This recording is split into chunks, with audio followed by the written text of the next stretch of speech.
Yippee! Yippee! Brilliant, How are brilliant, brilliant. you? Hello, Erika. Hello. I am most fabulous. Thank you. It, Good. so, I'm feeling fabulous. You are fabulous. How's that? Oh, wow. I feel the same about you.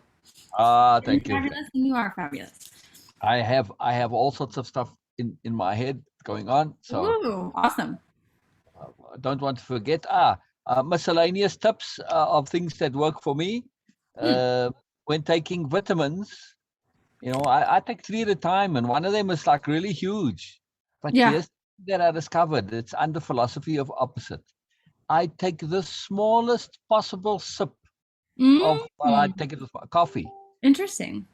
The smallest that I can manage. Well, actually, when I take it, the coffee's too hot to drink. So, Right. that little tiny sip that you can manage from hot coffee, that works for swallowing the vitamins. Other than I that, like it. it's the weirdest thing. I don't know why. Yeah, yeah, yeah. That is very interesting.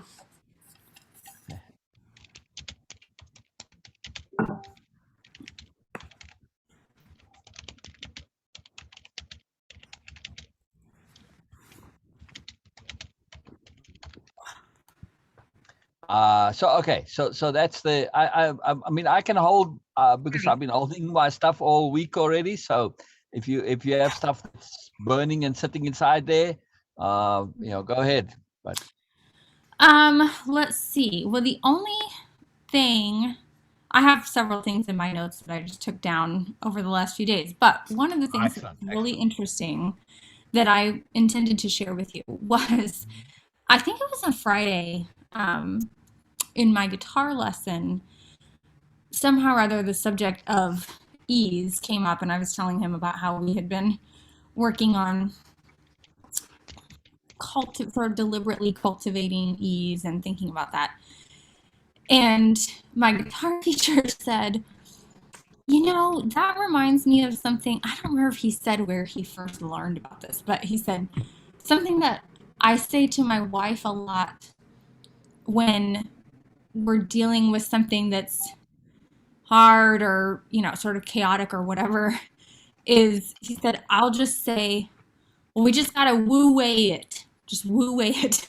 And I was like, I've never Wow. heard of this. And he said, it's this Chinese philosophy and it reminds me a lot of what you're talking about. And I was like, okay, well, I'll have to look it up. And it was so interesting. I had never heard of this, but it's This is Wu super, Wei, yeah, it's WEI. super fitting for what we've been talking about. And I found a good description of it. I kind of had to wade through some different things to get to something that was like really, it was describing it well. Um, but it's a super interesting concept, and it actually apparently is. Is Um, it Wei as in WEI? yes, and it Okay. actually apparently is part of Taoism. Yeah, that's what I But thought. Okay. Okay. so this Yeah. article I found is so interesting. It says Wu Wei means go away means in Chinese non doing or doing nothing. It sounds Hmm. like a pleasant invitation to relax or worse, fall into laziness or apathy. Yet, this concept is key to the noblest kind of action according to the philosophy of Taoism and is at the heart of what it means to follow Tao or the way. According to the central text of Taoism, the Tao Te Ching, the way never acts, yet nothing is left undone. This is the paradox of Wu Yes. Wei. It doesn't mean not acting, it means effortless action or actionless Yes. action. It Yes. means being at peace while engaged in the most frenetic tasks so that one can carry these out with maximum skill and efficiency. Yes. Being in the Something, zone. Yeah. yeah, something of the meaning of Wu Wei is captured when we talk of being in the zone, at Yeah. one with what we are doing in a state of profound, Oh, that's interesting. They actually mentioned zone there. Very cool. yeah, Very cool. at one with what we are doing in a state of profound concentration and flow. Wu Wei is closely connected to the Taoist reverence for the natural world, for it means striving to make our behavior as spontaneous and inevitable as certain natural processes, and to ensure that we are swimming with rather than against currents. We are to be like the bamboo that bends in the wind, or the plant that adjusts itself to the shape of a tree. Wu Wei involves letting go of ideals that we may otherwise try to force too violently onto things. It invites us instead to respond to the true demands of situations, which tend only to be noticed when we put our ego-driven plans aside. Wow, very I cool. thought this Very was cool. so interesting that I Yeah, love this concept, and I thought it was really fitting with what we had been yeah, talking yeah, about. yeah. Very, very So, fitting. Yes. I remember Taoism as enjoying it when I was going through the whole big reading project, and it was, it's a very serious contender, or at least it was at the time, for a serious contender as a philosophy that can, that has value, that has merit, that has right, moreness to right. it. But it was very unapplicable, and the language was terrible. So it was very Interesting. hard to grasp and comprehend Mm-hmm. this, this delineation here, or elucidation on Wu Wei. I don't remember Wu Wei specifically, but this is not in the Taoist language. Right, right. Yeah, this has been paraphrased, Yeah, transliterated. yeah, So this is a little bit more clear, yeah. and understandable, and somewhat more usable. But Taoism really is about living in attunement. Right. Yeah, it's just like I said, the concept is there, but other than that, I can't say anymore. Mm-hmm. Really, Yeah, that's yeah. the sad part of it. That they onto something, but you can't really grab it. You can't Mm-hmm. grasp it. You can't get to it, and that was too fuzzy for me, and so that was very frustrating. I don't know, maybe some people like that. It's the it's the woo way, WOO Right. way, WEY. I like it. And I'm not a great fan of the woo woo way, or woo way. But now I'll remember this to say woo way rather than Yes, woo woo, yes. because it's a nice play on it. Yeah, yeah. But that's cool. That is very cool. So, and also, what makes for the effortless acting, even though it's with vigor, Mm-hmm. is the acting without agenda. Right, right. Yeah. Because you can be energized, but not frenetic, because it's now a greater purpose that's driving you. So your Mm, motivation is external, and it's right. it's totally appropriateness which drives your energy. Mm, Yeah. interesting. Yeah. And that's a really magical thing when you do that. Yeah. It's Yeah. fascinating. And this is the essence of attunement, to understand, right, that whatever we do, there's a greater magic to it. Mm, Now, we focus in our sessions particularly, right? We've had an ongoing theme of focusing on how things make sense, yeah. right? Yeah. And whenever we come across something, we're now in the space where we automatically reverse engineer, right? It's Mm-hmm. not about, does it make sense? No, we've Right. long passed that stage. Right. Right. It's taken for granted it makes Yeah. sense. It's just figuring it out, and it's quite easy to actually put the steps together. Oh, okay, I get it. Once we see this, and you're acting in attunement, you have that deeper trust that things are going to work out. So Right. Norma chats to me on Facebook, and I invited her to come and hang out and listen and Good. join. Just to visit. So very cool, very cool. Brilliant, brilliant, brilliant. All right, we just wait for the audio. Uh, so yeah, I just want to greet Norma and just say hi. Sure. Yeah. So this is a key point, that when acting in attunement, we see this. Let me just type to her and tell her she's got to click on.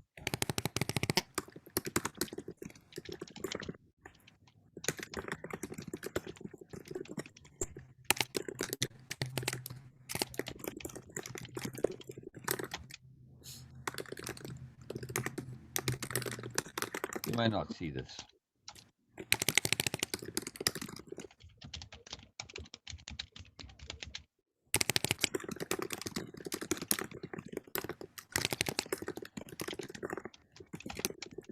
It's so non-obvious, the thing with the audio with Zoom. It Mm, really yeah. knows somebody, and Norma doesn't struggles a bit with the tech. Yeah, yeah. So let me try the chat. Yeah, let me just put that comment in the Zoom chat, because I don't know if she's going to, see the comment underneath the Zoom. You know what I mean? Right.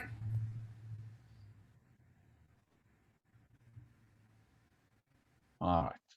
Well, okay. So I told her, go slowly, slowly, because I notice for people who aren't tech savvy, Hmm. they feel rushed, and then they just start clicking and tapping, Right. and Right. it gets Right. into a mess, right? They just try anything, and she said she solved some problem on her phone, but she didn't know how she did it. That's So, but yeah, go slowly, take your time, figure it out. Yeah. Anyhow, so this, when we start acting in attunement, you have that built-in trust that things will make sense, hmm and all the actions, whatever you're doing, and because you know it's going to make sense in the grand scheme, and it's not your idea of what's making sense, it's a universal makes sense, hmm gives us that freedom to act, and it takes away those last little bits of reserve that mm may inhibit our actions, right? Because Right. when I'm acting on my own agenda, there's always, no matter how earnest and honest and open we are, there's always that bit of doubt that Yeah. I may have it wrong. But when I'm Right. acting in attunement and I know I'm in attunement, then I have no doubts that what I'm doing is good. I might not see it, I might not even see it in my lifetime. Doesn't matter. I Right. have that trust. And that is huge, huge, huge, huge, and monumental. Yes. Yeah. I almost get a hush tone. It's like sacred for me, almost, this whole concept. Yeah. And that's where that effortlessness comes from, but also the ferocity. We can be effortless and ferocious all at the same time. hmm I want to continue more on ferocious. Just remind me. So I say, hello, Norma. I'm glad you're here. Yeah. So it's not obvious, by the way, Norma. When you join, you have to click extra on the audio to accept it, and it says join via or internet or something, for the audio, to turn the audio on. So yeah, you are, and your audio's on. I'm assuming you can hear us, right, Norma? Yeah. Maybe Norma. I mean, you're not muted, so. Well, it looked like the audio connection might have just timed out. It came up with an Oh, that X could be. over it, That could be. so Yeah, yeah. Okay. All right. Well, I'm just hoping you can hear us. If you can, maybe just the volume on Norma's phone is very soft. could be. So yeah, it's possible. Yeah, because you're not muted, Norma, so we're not hearing you. But I'm hoping you can hear us. But yeah, it may be that the audio thing just timed out. So you just have to tap on the screen in case you can hear me. When you tap on the Zoom screen, it brings up the controls. It's not very obvious, but when you do that, you'll see on the bottom left-hand corner, it says audio. You tap on audio, and it'll give you the option to join the audio or connect the audio. It's just an extra step that you have to do. All right. So this point of, with the Wu Wei, this is very much that, and it's a magical thing, that motivation, when our motivation is external, and motivation is connected to a purpose that's greater than ourselves, Mhm. that tends to energize us and motivate us, and that leads to the ability to be very energized and ferocious even, and to be effortless at the same time, because you don't have to try. Right, right. Right? There's no striving involved.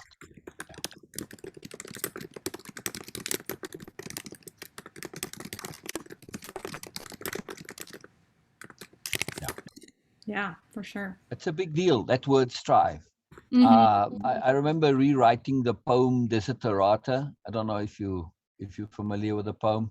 I don't know. Yeah, it's go placidly amidst the noise and haste and enjoy it. It's the starting Okay. line. So I rewrote. I said, go eagerly Yeah, amidst the yeah. noise and the haste. It just there's sort of an underlying mindset about this. It's a nice poem. It's very good, and the logic of it has some value to it. But when you go a little bit deeper, not to go placidly, things go eagerly.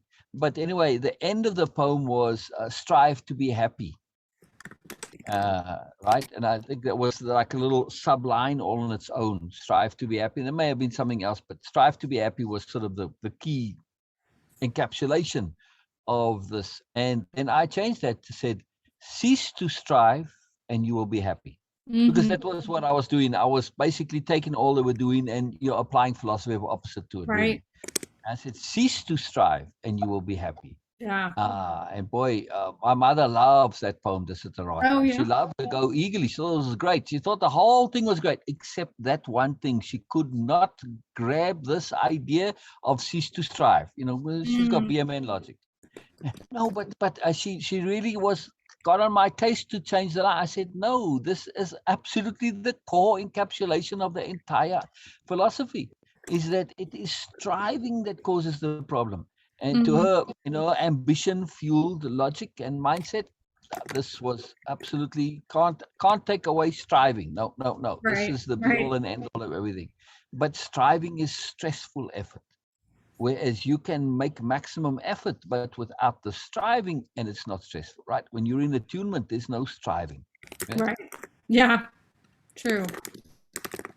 So that's a big word, striving. Yeah, it's a big, big, big word. Yeah. Mm-hmm. And again, we've spoken lots about ambition and aspiration. Yes. So just to clarify, in case I hope you're listening, Nora, but if you're not, take your time, go slowly, and you can use the little bottom right hand thing where you switch the layers on. You look at the other things, so you can switch between Zoom and Messenger, and you can message me, and you'll see I left you a message there about the audio in case you can hear me. So at any rate, we keen to hear from you and say hi, Norma. Norma came on once before, so you've been here before, Norma. You can do it again. uh I love this. This is very cool on the Wu Wei. Are you going to go more into it? I'm sure I'm going to continue looking at other references. That was the first one that came up where I was trying to like understand the actual meaning of it, but it definitely sounds interesting to me. So, the Taoists they came before the Buddhists pretty much for me. Mm-hmm. Just because I think the text was older chronologically, but at least that's how I remember it, at least some of the Buddhists anyway.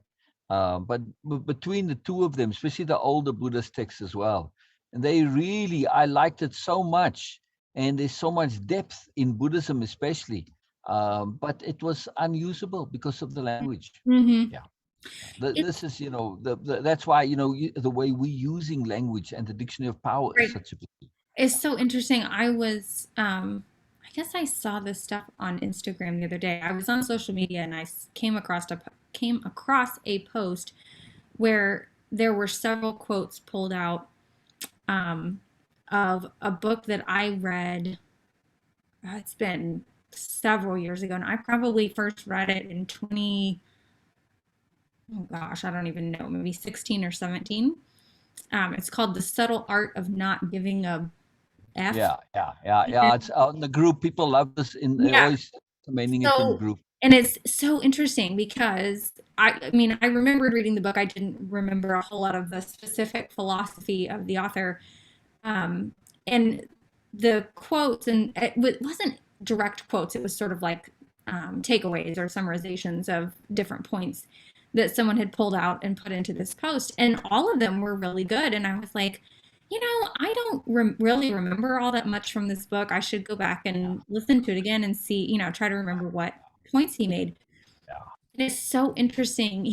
I just listened to a part where he was talking about the Buddha, and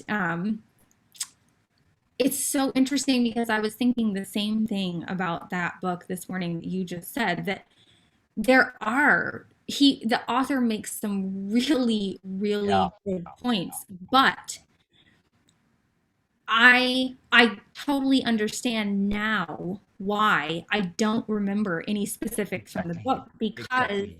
Exactly. pre Way of Impeccability, the way that I think for me, my takeaway so far from this book is it is full of lots of really useful Yeah. things. It's full of a lot Yeah. of things that Yeah. make a lot of Yeah. sense, but the way that it's presented and the way that he wraps all of this up and sort of lays it out there, to me, unless you have a foundation of something like Way of Impeccability, you're going to miss the deeper point. Exactly.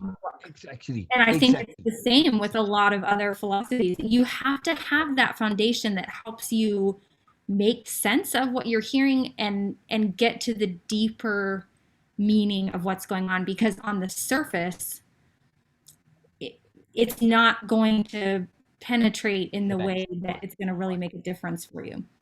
So one of the things that is really really powerful, and that I make lots of effort and put lots of energy to, but that's not mentioned in way of impeccability Mm-hmm. directly, is the art or and skill and practice of conceptualization. Mm, Right? So yes, we have conceptions in our dictionary of power. It's constructed of conceptions, but a entry into the dictionary of power needs to be conceptualization. We right. are training our brains, right? And I make every effort to engage in this constant practice and training of conceptualizing, right? Mm-hmm. Without being able to conceptualize, we stuck with specifics. We don't get that Right. overallness, which enables us to shift from one to the other and apply our value, Right. our Right. usefulness, our learning in any circumstance, right? Or as appropriate. Now, there isn't, there's only, beside appropriateness and impeccability, those are sort of, conceptions that we can apply at any time. But other than those, there are some that are a little bit more specific, which is Mm-hmm. quite fascinating to me. Yeah, it really is interesting. Which is, I want to come back to that. That the dimensions of being, the essential particles Yeah. of Yeah. of Venus. The foundations of a moreness that's non-physical, right? Yeah. Um, yeah, I guess would be the essential particles of awareness. I can't think of what else to call it. Right. But I want to come back to that because I have one other big topic that's come up. I shared this with Sher, and it was like, Mm, blew Sher away. Yeah, it was a big deal. It was very pertinent to her, very relevant. Yeah. All right. So I'm going to, before I mention the concept, I want to just lay some foundation. okay.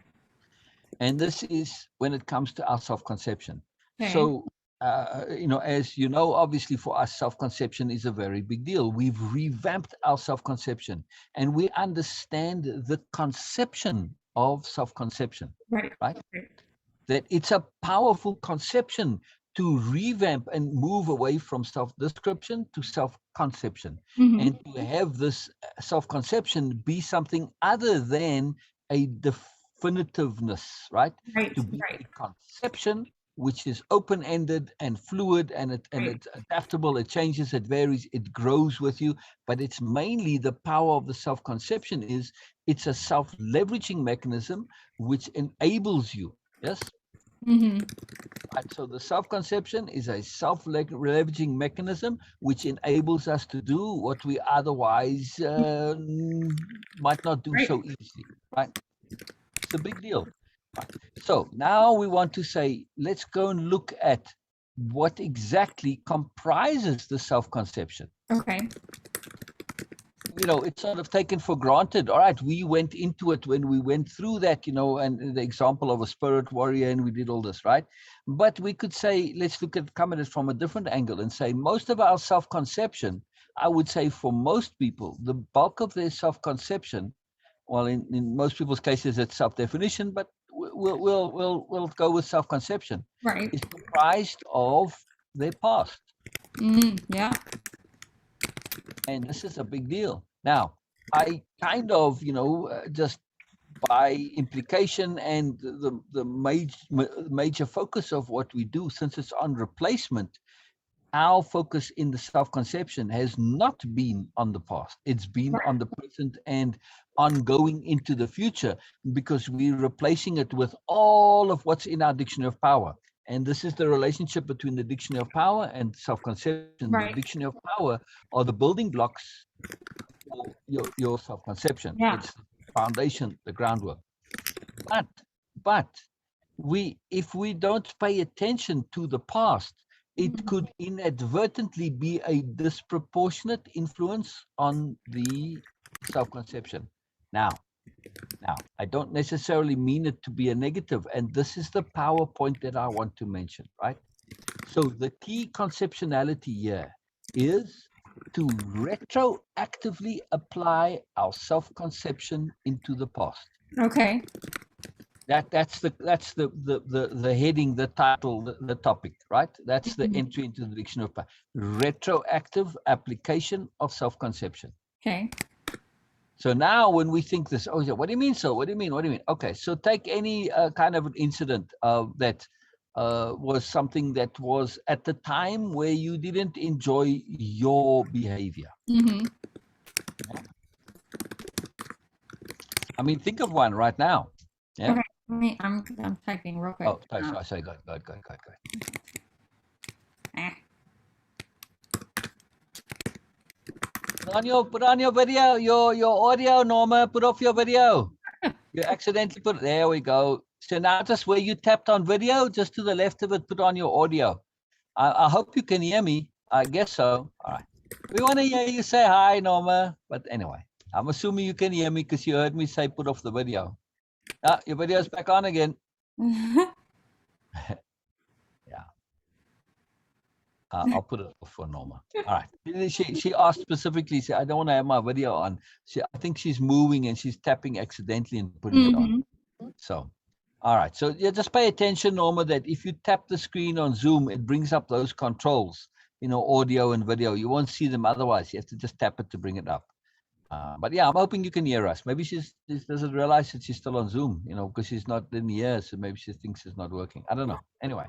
So this retroactive application, if you go back and you think of some incident where you didn't behave or feel or relate, or it could be even a painful experience. Right. But if you go back into that with your self-conception, your power self-conception, right, and you now go and you experience that, or just remember it, the value of applying that self-conception retroactively is that we don't change the memory, but we change the emotional connectivity of the memory. Because now I'm experiencing that memory with my power conception, yes? Mm-hmm. Which is a very different experience. True. Yeah, for sure. So I'm not changing. Well, I am changing the past in a way, but I'm changing my emotionality that's associated with it.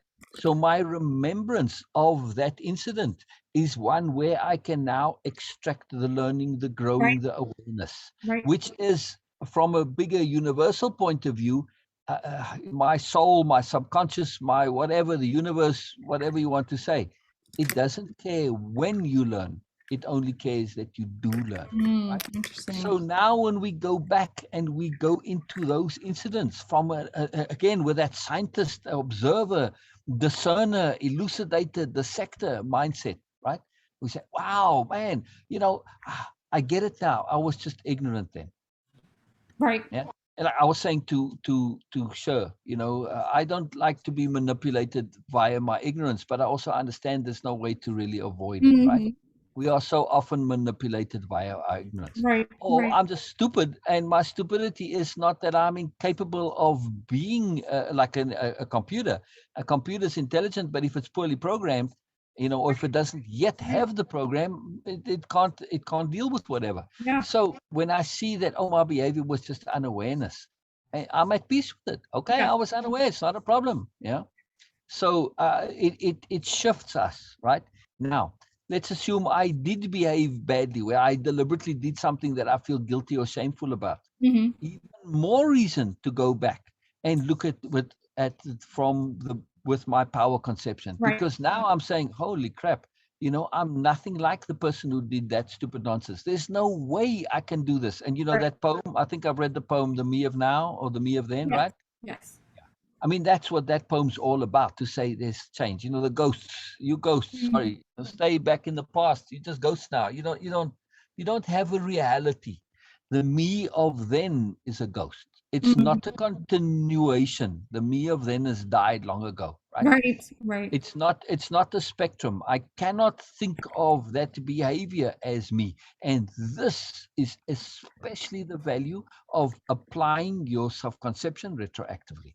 Yeah, You realize that, boy, there's no comparison. I am not that person any longer. Yeah. yeah, And even if there's still some remnants, I don't choose to be yeah, that person. yeah, Now, regardless of how well I may enforce my choice, it makes no difference. My awareness of my choice and my intent makes all the difference. If I end up being crappy, it's inadvertent, right. not deliberate. And that alone is a major shift. Yeah. Yes. And now bring it full circle back to ease. Yeah. Mm-hmm. So when we apply this, wait, if we start. Oh, thank you. Oh, take your time. I Okay. love the typing. Yeah. Take it. Yeah. You know, I truly hope you never feel rushed with the typing. Yeah. Just say 1 second, and then I'll Yes, wait. I Not a problem. appreciate it. I appreciate it. Yeah. I'm typing on top of a dog right now, which is why my screen keeps going. "Ugh." No problem. No problem. Is it? I'm assuming it's Aurora. Yes. Yes, she is. Wait a minute. Let's see. There Let's we see. go. Let's see. Oh, She's very chill. Hello, Aurora. Hello, Aurora. right in front of me. Oh, she heard you. So, oh, very good. Yes, you're a good dog, Aurora. I was just about to tell Erica when I saw you lying there, like in the cartoons when the little hearts sort of emanate from something. I saw, well, but little tiny ones. She wasn't sending hearts because those Right. would be big, throbby, pumpy hearts. That's Yeah. what Olivia calls them, a pumpy heart. But these were just little ones, just kind of like emanating, I like like little snooze lines. Yeah. it. I got a good vibe from Aurora. I got that a love feeling. This was very Yeah. particular. Yeah, yeah, yeah.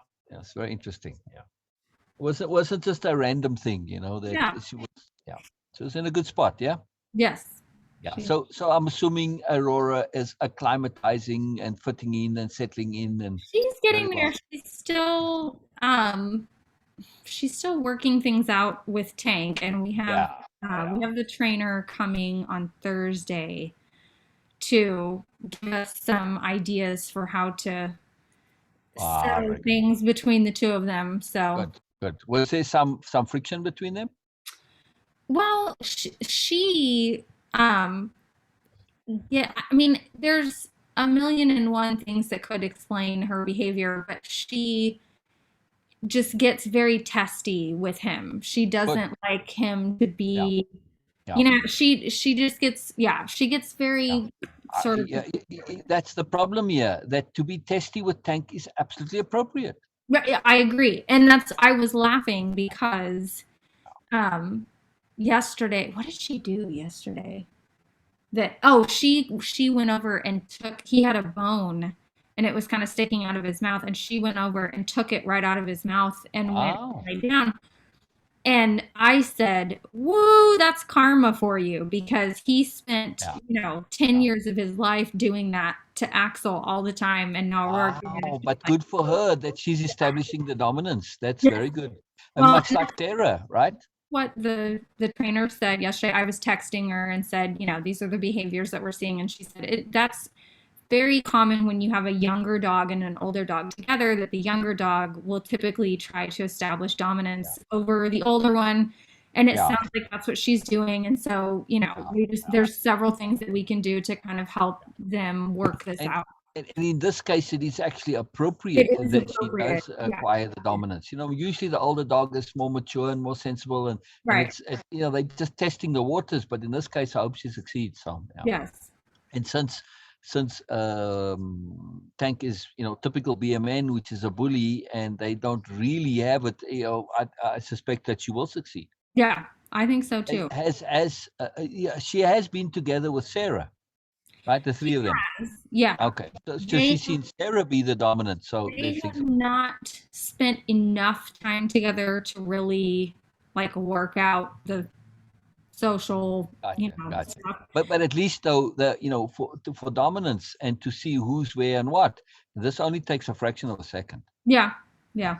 Yeah. So, the moment she sees Tank and Sarah interact, she'll know right away who's the boss there. I mean, that's Yeah, so deeply ingrained, it's yeah, immediate recognition. yeah. And it's, oh, okay. That probably put the idea in there that Tank can be dominated. So, Right, right. yeah. So very good. Very good. Very, very useful. Very, very useful. I Um, agree. all right. So, Okay. so, so just back to this idea of retroactive application of our power conception. It's a huge deal. It's a huge deal because now it reshapes everything in the context of learning. And so my self-conception now gets this massive upgrade. Instead of me having this memory and part of the way it's kind of loaded into the database, it's like, Mhm, it's a memory of things that, well, I'd rather forget. But when I go back and reevaluate them through my power conception, I now extract the moreness, the value, the learning, the growth, much the same way as we extracting this when we being that observer, that scientist, right? mhm. Or the secret agent, or whatever it is, how we are leveraging our ability to look at things with discernment and observation. We extract so much more out of Mhm. it, right? Then when you're in it and experiencing it, we're going to do that exact same thing Well, retroactively. So and now everything in the past becomes value. Sorry. right, that's I to me that sort of completely eliminates the concept of wasted time or, I think it's tempting to get into a headspace of like one of the things that I've heard my mom say actually a lot is sort of lamenting the fact that she's learning what she is now rather than having come to it at some point in her past, right? And Exactly. and she has said, I'm Yeah. so glad that you're learning these things now when you're young Yes. and whatever. Yes. And I think Yes. it is so tempting to Yeah. think of all of this time prior to some certain knowledge as being wasted or, It's not. like, It's not. And oh, I wish that I had yes. known. And so this Yes. Yeah. concept Yeah. just completely makes that a moot Yeah. point that Yeah.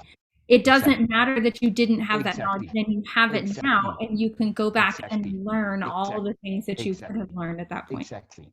Exactly. Huge point, Erica. Huge point. And please, this needs to be reaffirmed with Kay over and Yes. over again. Yes, I will share this Absolutely. with Yeah. her. Yeah. If nothing else, if Kay's going to come on, we can talk about Yeah. this point Yeah. only, because that has to go.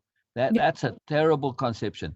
Here's the thing to remember: the fact that you think there is this discrepancy that you're learning it now, it means you've got a lot of your things in your life that you think,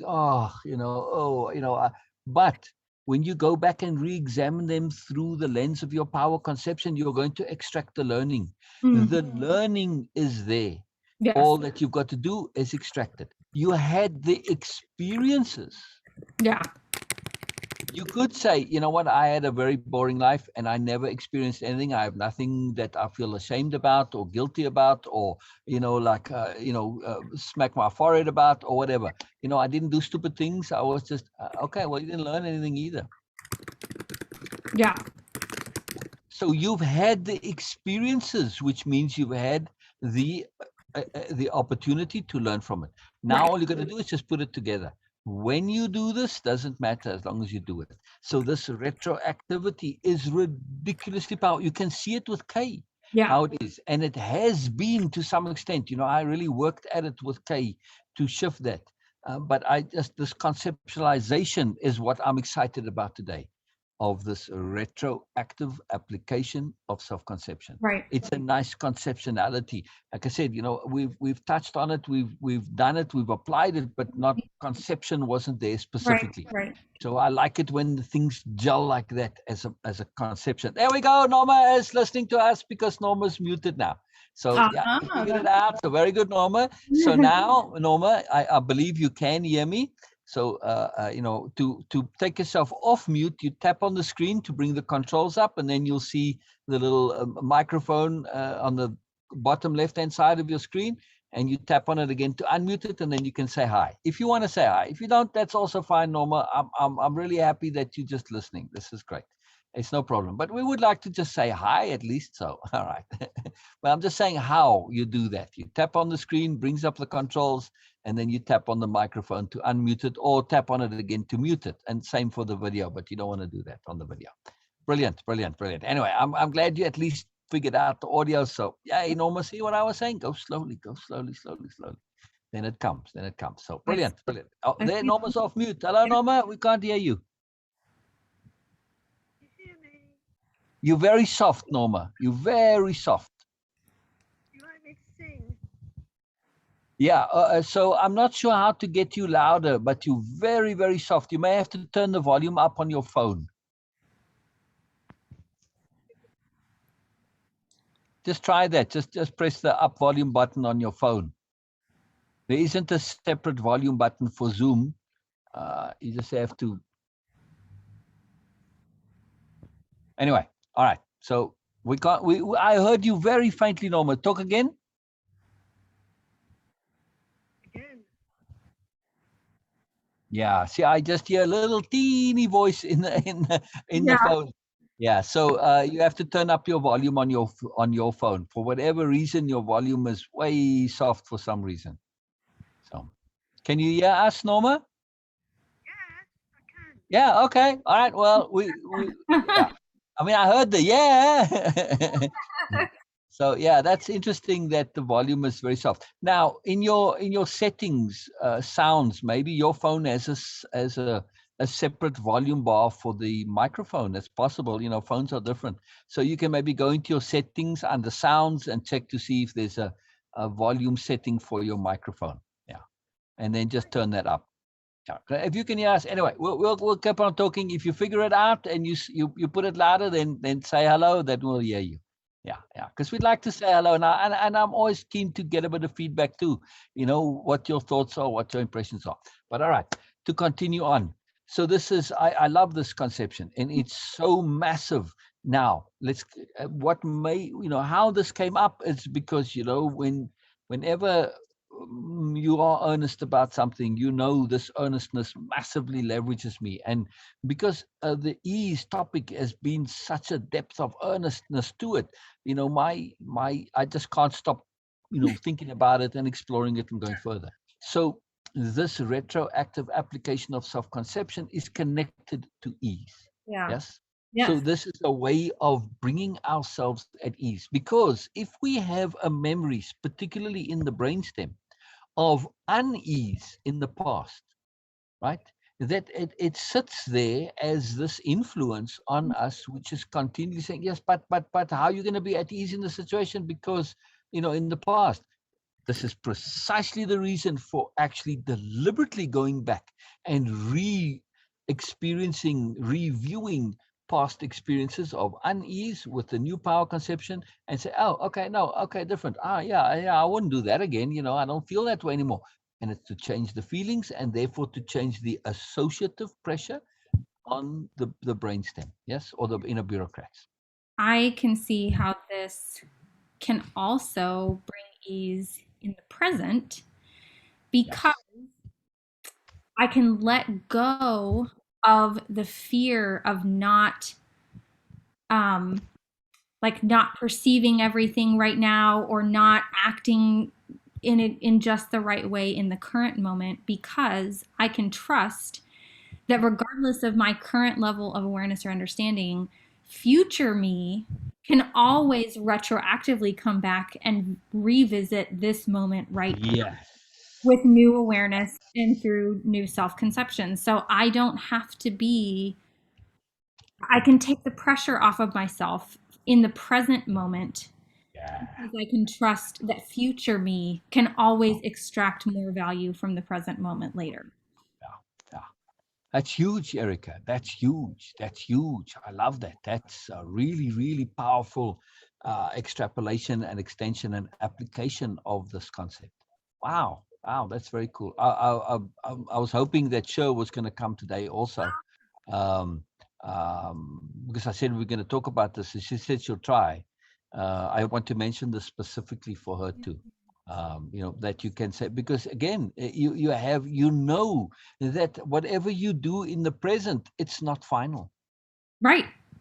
Right. That's huge. That's huge. That is a massive shift. That's a really, really big deal. It's a Yeah. very, very big deal. So, And I uh, think a great application, it's a way to practice self-trust. exactly. I Exactly. I'm Ex- trusting current me, and I'm also trusting that future me Exactly.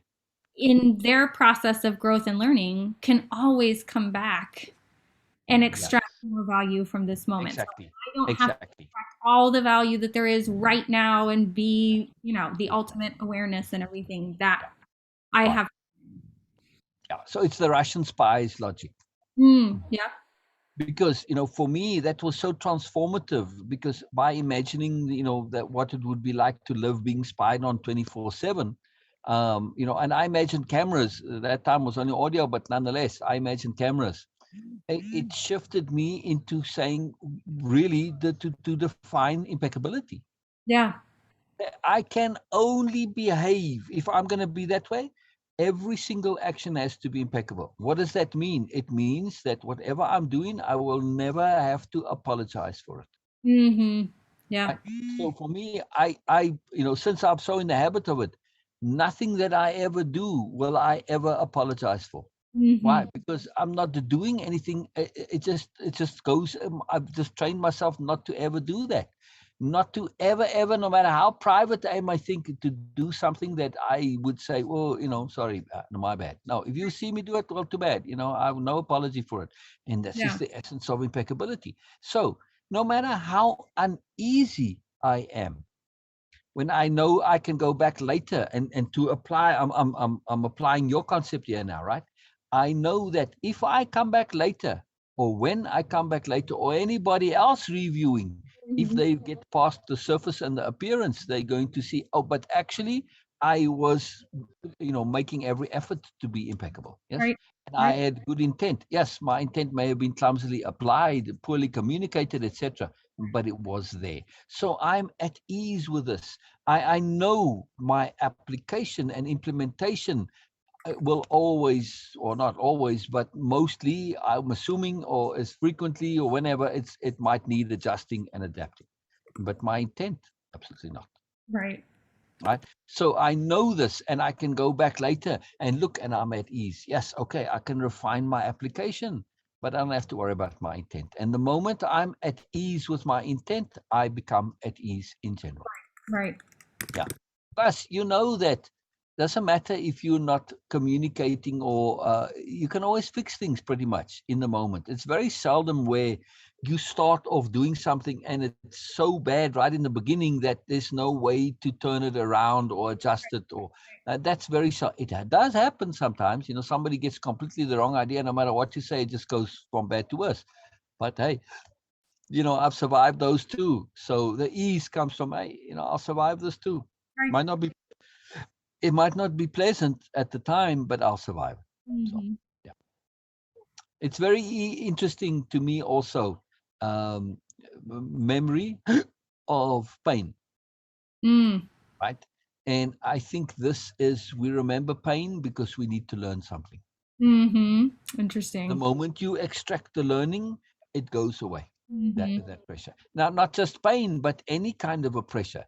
I discovered this in the entire logic and the mindset of memorable events and significant experiences.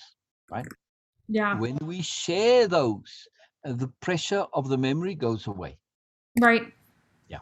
So, I had these things in me, and they would come up in my conversation, and I would share the story every now and then. But the moment I wrote them out in detail, that went away, and I sort of have to really work at pulling it back in again. It's become a sort of a technical memory rather than an emotional memory, and it wasn't very particularly emotional for me, but it had some pressure to it. Right. Now, I don't have any experiences which are emotional trauma experiences, like most people have, but nonetheless, the similarity is the pressure. Yeah, yeah, yeah,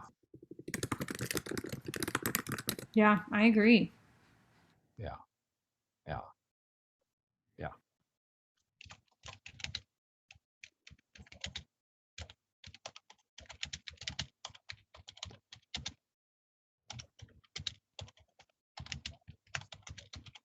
1 sec. Sure.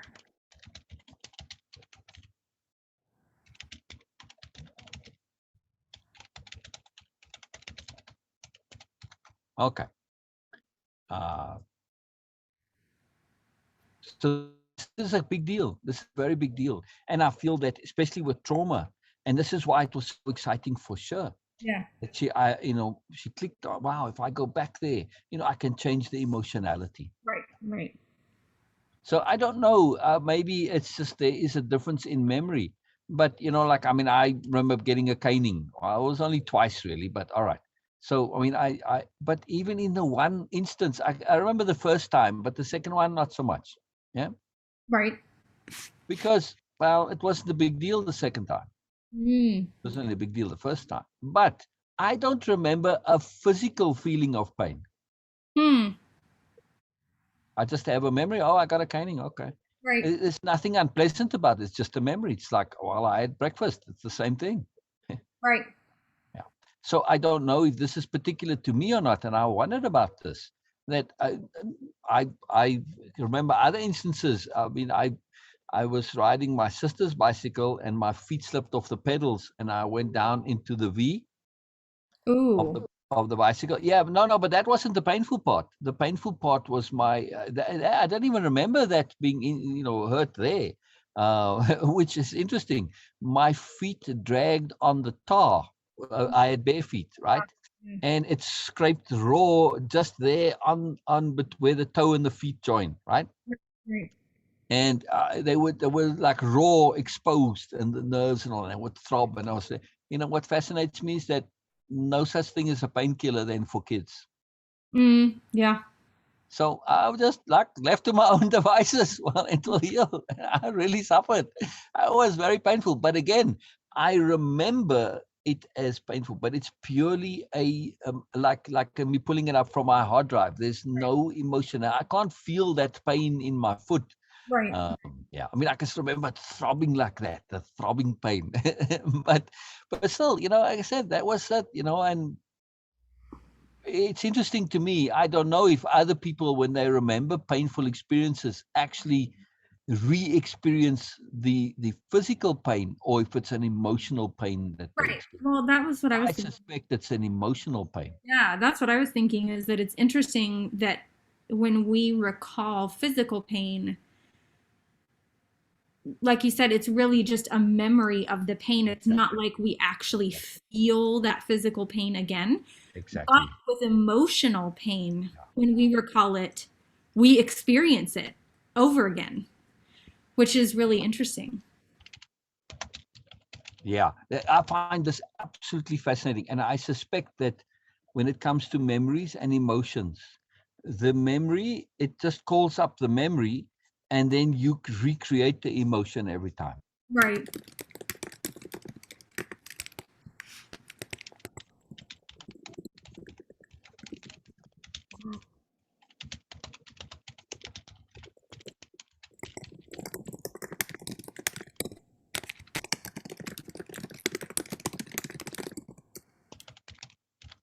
This I find absolutely fascinating because too, if you actually listen to people sharing their memories, you do hear how it changes over time. Mm-hmm. So I think we need to recreate the emotion. The memory is just that trigger, that stimulus for recreating the emotion. Right. Yeah. And it's definitely associated to the learning, because I saw this with the memorable events and significant experiences. Once I'd extracted the learning, that pressure went away. Yeah. Mm-hmm. And this was what excited Sher, that for her the traumatic stuff is to pull out the learning and come at it with the learning of now, because if you go back with her then, you're just going to relive the thing. Wow, I'm just doing the same stupid stuff, and I'm falling I'm being unaware, I'm being manipulated, I'm being abused, whatever. But when you go back into it, you can say, oh, what can I do differently? How would I do differently? What were my options? What were my choices? What did I need to learn? Etc. Etc. Etc.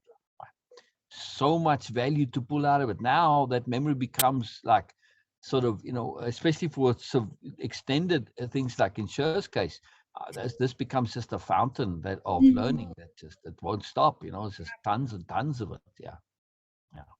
Very exciting. Very, very, very, very exciting. Uh, I've got two more major things that I want to chat about. I mean, this is a big point, and we'll come back to it. Particularly, this is useful for the application, or at least I think I was inadvertently doing this. I wasn't consciously doing this, but well, not no, I was consciously, but not with a conception. Mhm. In the habit at the end of the day where I reviewed my day. Yeah. Okay. Right. Yeah. So it is applying the self-conception retroactively, but it was more immediate. But in that same habit, now it's going back into the past. So, yeah. Sometimes things they would stick with me for like a week or 2 or 3. Where I would be, man, I got to figure this out. I don't care for this, and I'd keep at it. I'd keep replaying that little movie and keep trying different options until I got satisfaction. Mhm. So yeah, some stuff really stuck with me. Bothered me until I figured it out. Yeah, Right. Right. yeah, it's very interesting. Um, so two things, and they're sort of related. In the dimensions of being, that core list Mhm. and the connectivity, I do want to go back and go through Dictionary of Power and see how each entry is either a subset or a combination of the different elements, right? How they create each other. Basically, like molecules, you've got your core elements and they combine in different ways, and there you go, right? Yeah, and then you get your different elements. So I like this, to use those 7 particles, the core essences, and then to create molecules from it. Yeah, or at least to we can reverse engineer it to say how is this a molecule of these, and look at the guy. It would just be fun. But this led me to think, and it's been something that's been on my mind for a little bit too, to say, much of what we do is conceptualizing, but so much of what we do is also critical thinking. Yes. Mhm. Now, I don't have it particularly formalized. It's just built into Dictionary of Power, and it's just part of what we do. It's all the various particular critical thinking mechanisms are just one of a list of many Mhm. wide variety of things, but I'm actually keen to pull them out. Right. So as we go along, I'm going to start making, when we come up to a particular mechanism, strategy, technique, tool of that's particularly on critical thinking, I want to start putting it aside. And that's what I wanted to bring up with you. I'm hoping you do the same, right? Yeah, I like it. Because I want to actually make a course, and maybe you will help me on this, Yeah. on critical thinking specifically. Yeah. Interesting. Because you could the reason that I'm keen on this, it is because it is the idea to train how to think, Right. not Right. what to think, but how. Yes. Right. So in other words, what is discernment? This was boy, earnestness. Earnestness is incredible. I've Mhm. seen this time and time again with participants, right? They come up and they want to know something. There's this earnest pressure on them, like Cher was like really saying, but what is discernment? She didn't know. She really wanted to know. And I went into discernment big time, but then she had in her life experiences, stuff pressuring her, force of circumstance that was all about discernment. It's fascinating. I Interesting. see this so often. So just something to be aware of, that when we have that earnestness, it tends to come at us in life as well. We don't always realize it. Yeah. Yes. So whatever you're earnest about, you tend to get it. It's Yeah. incredible to me how that works. Really powerful. But on this critical thinking, though, I was thinking that, from a way of impeccability point of view, if somebody asked about, okay, what do you say critical thinking is? How would you teach critical thinking aside from the conceptions, which is the philosophy of way of impeccability, Mhm. purely the thinking part? And I think this would be quite something, quite Yeah. valuable, Yeah. because there's a lot of them, and I can't think of any of them right now. When the idea first came to me, I was like, oh, this and that and that. I was like really inside it, but now I'm inside something else. So my brain is more focused on this on the application of this retroactive application. I'm still on that theme, and the ease. I'm still on the ease ball. But I think that it, rather than get into it so specifically, if we just, as it comes up, oh, okay, and you make a note, this will be very, very powerful.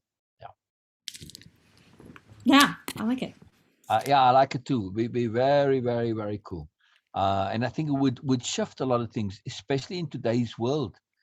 When I look at what's going on, it's like, yes, how do you decide? How do you determine? What are the processes that you can use, which are um, outside of belief, especially, but secondly, outside of philosophy also, right? Right. Yes, way of impeccability is based on self-evident sensibilities. It's hard to argue with, but the way we get to that sensibility is through the critical thinking. Yes. Right. Yeah. So this is a major tool that's just there, that gets used all the time in many different ways. But I'm kind of keen to put it a little bit more formally. Yeah. Yeah. Yeah. Very interesting. Yeah. Yeah.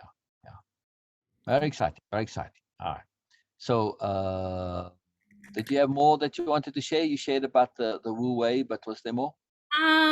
Let's see. What else had I thought about? Oh, one of the things I had written down, I was thinking about mom's post that she shared, and I know you saw it because you commented on it, about On the the bird. noticing things. It was the little girl, the parent was talking to the little girl about being, a noticer, and Right. Right. Right. and I was thinking about that in kind of an overall sense of way of impeccability again, and about the tools that help with just sort of navigating life. And we have talked about this before, but it reminded me of this concept that I think for people who are noticers, people who really notice things, who um, tend to notice moreness and sort of perceive moreness in a different way. Um, I mean, I think it's something that is a really beautiful gift. I think it's a really awesome way to experience the world. Yeah. But if you have this tendency and you aren't also taught the tools of how to navigate it, Yes. it can be a double-edged Yes. sword. And I was thinking Yes. about, like mental health things. I think a lot of mental health Yeah. Yeah. issues spring from people who are noticers, people who notice things, perceive moreness, just Yes. perceive more Yes. and experience Yes. at a deeper level, Yes. and are not given the Yes. tools at an early age for how to manage that. Yes.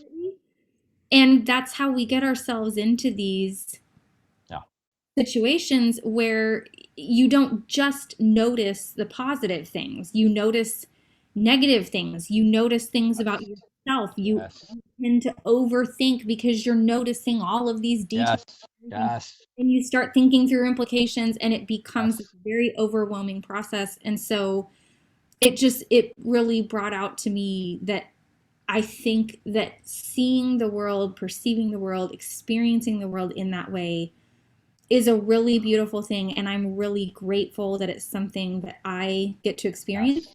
But I Yes. also recognize that it can be harmful if not managed appropriately. There can be pitfalls Absolutely. with this Absolutely. if you don't have Absolutely. tools to manage it. And it really made me come back to that concept of what is way of impeccability. And for me, that is one of the things that way of Yes. impeccability represents, is Yes. a toolbox of ways to Yes. manage the way that we perceive and experience the world.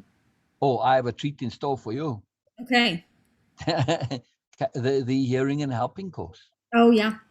It is precisely about going into the details and all of the various techniques of acquiring moreness, not Yeah. information moreness, right? It is precisely all about that. Okay. Cool. Yeah, yeah. So the one other boy, I had a lot of stuff in my head. I actually forgot about it when I said earlier. So there's one more major point, but I'll get back to it in a moment because now we're just going into this. So where are we in terms of going through content? Let's see. It's I been so. think we were like on the last slides of capital diplomacy last, I thought, right? No, we're in feeling and believing. Oh, we shifted to feeling and believing. Right. Okay. We I are. wasn't sure if it was because I think with somebody else it was the reverse, So okay, yeah, I don't always remember. Yeah. Gonna Okay, go cool. back to, let's see, where did we leave off? This relationship between feeling and believing, by the way, it was very difficult to elucidate Hmm, because it is such a peculiar thing, and it's a square circle, really. It's a right, square circle logic, and it's a preposterousness in a sense. Yeah. right, I've been on this theme of preposterousness with Sher because she's going through the she was also doing the feeling and believing, but then we segued into the psychology of the superiority paradigm (PSP) because this is very helpful for Sher to really be aware of that, right, and right. that's a big issue there to be aware of. Yeah. Yeah, yeah.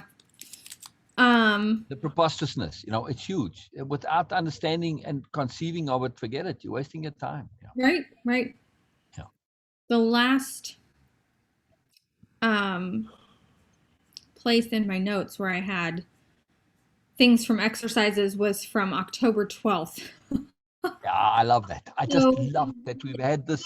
but But this is the magic of where we're at, Erika. I interesting. absolutely love this. Sorry, go ahead.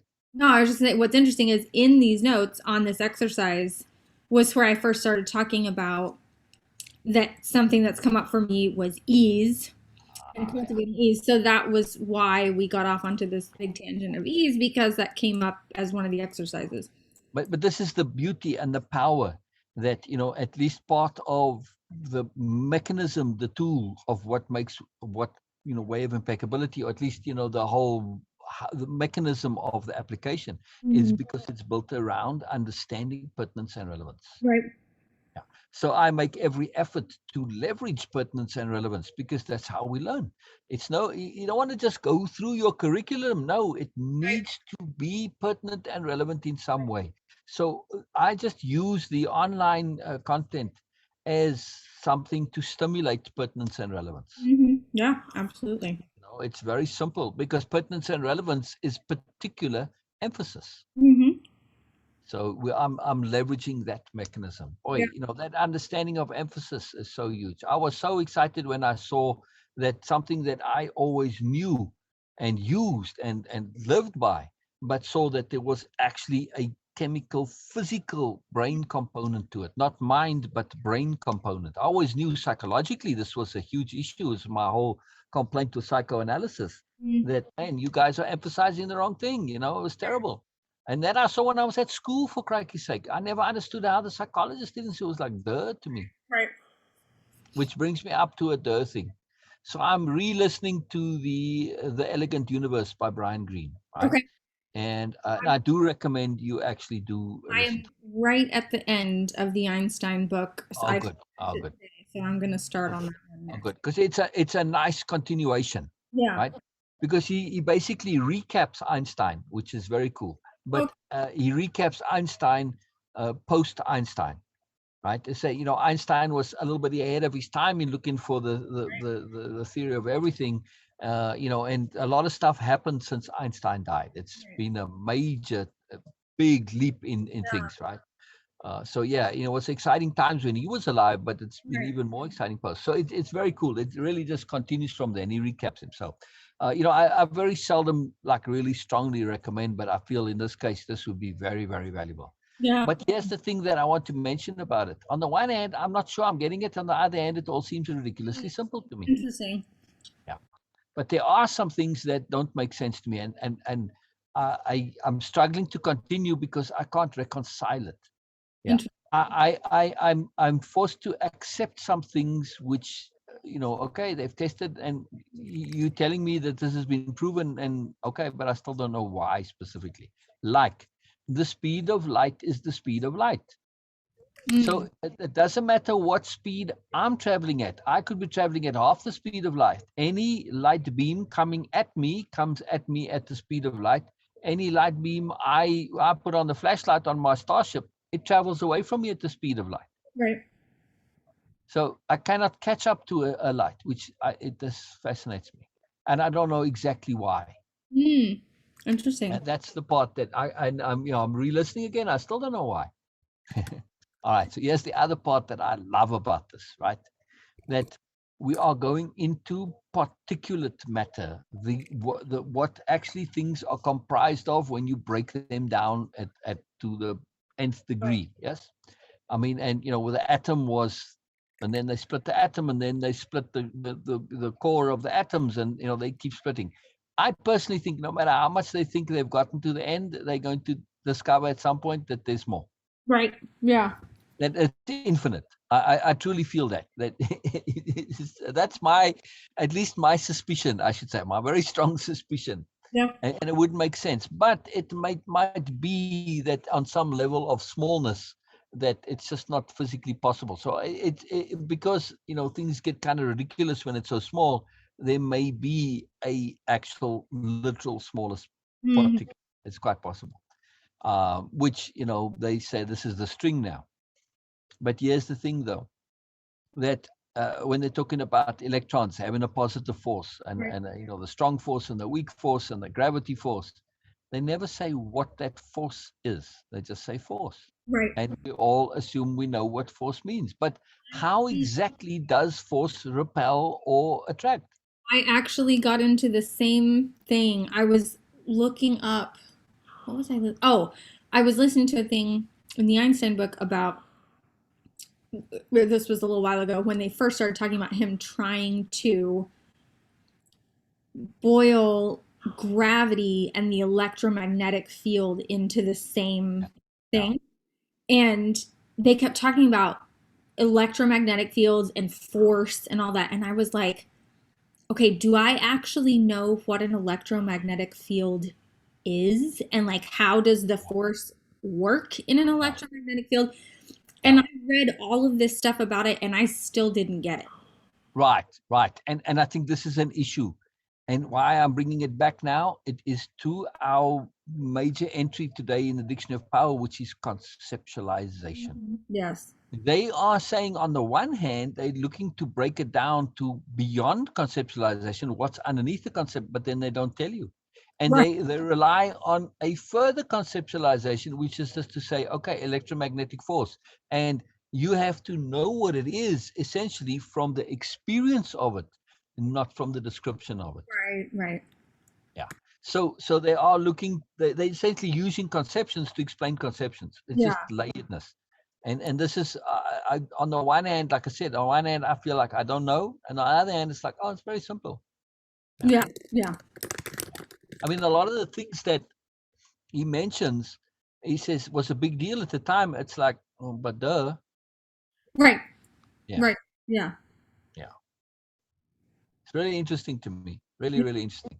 I still want to know, though, why the speed of light is not relative. It's Right. an absolute. I agree. It I doesn't compute to me. And he said there are many who refuse to believe this, mm, and it just went against their common sense, and they made lots of efforts to disprove this. So I suspect that when something like this comes along, which is anomalous and kind of preposterous, and it's utterly anomalous, it starts to relate to the conceptuality of awareness logic mhm. or energy logic.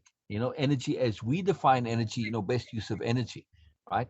And It starts to become in that field, it crosses yeah, over. yeah. I actually posted about light and the speed of light in my stories this week because this was speaking of things, being like super obvious. Speaking of other people that treat something like a super obvious concept that was a big deal at the time.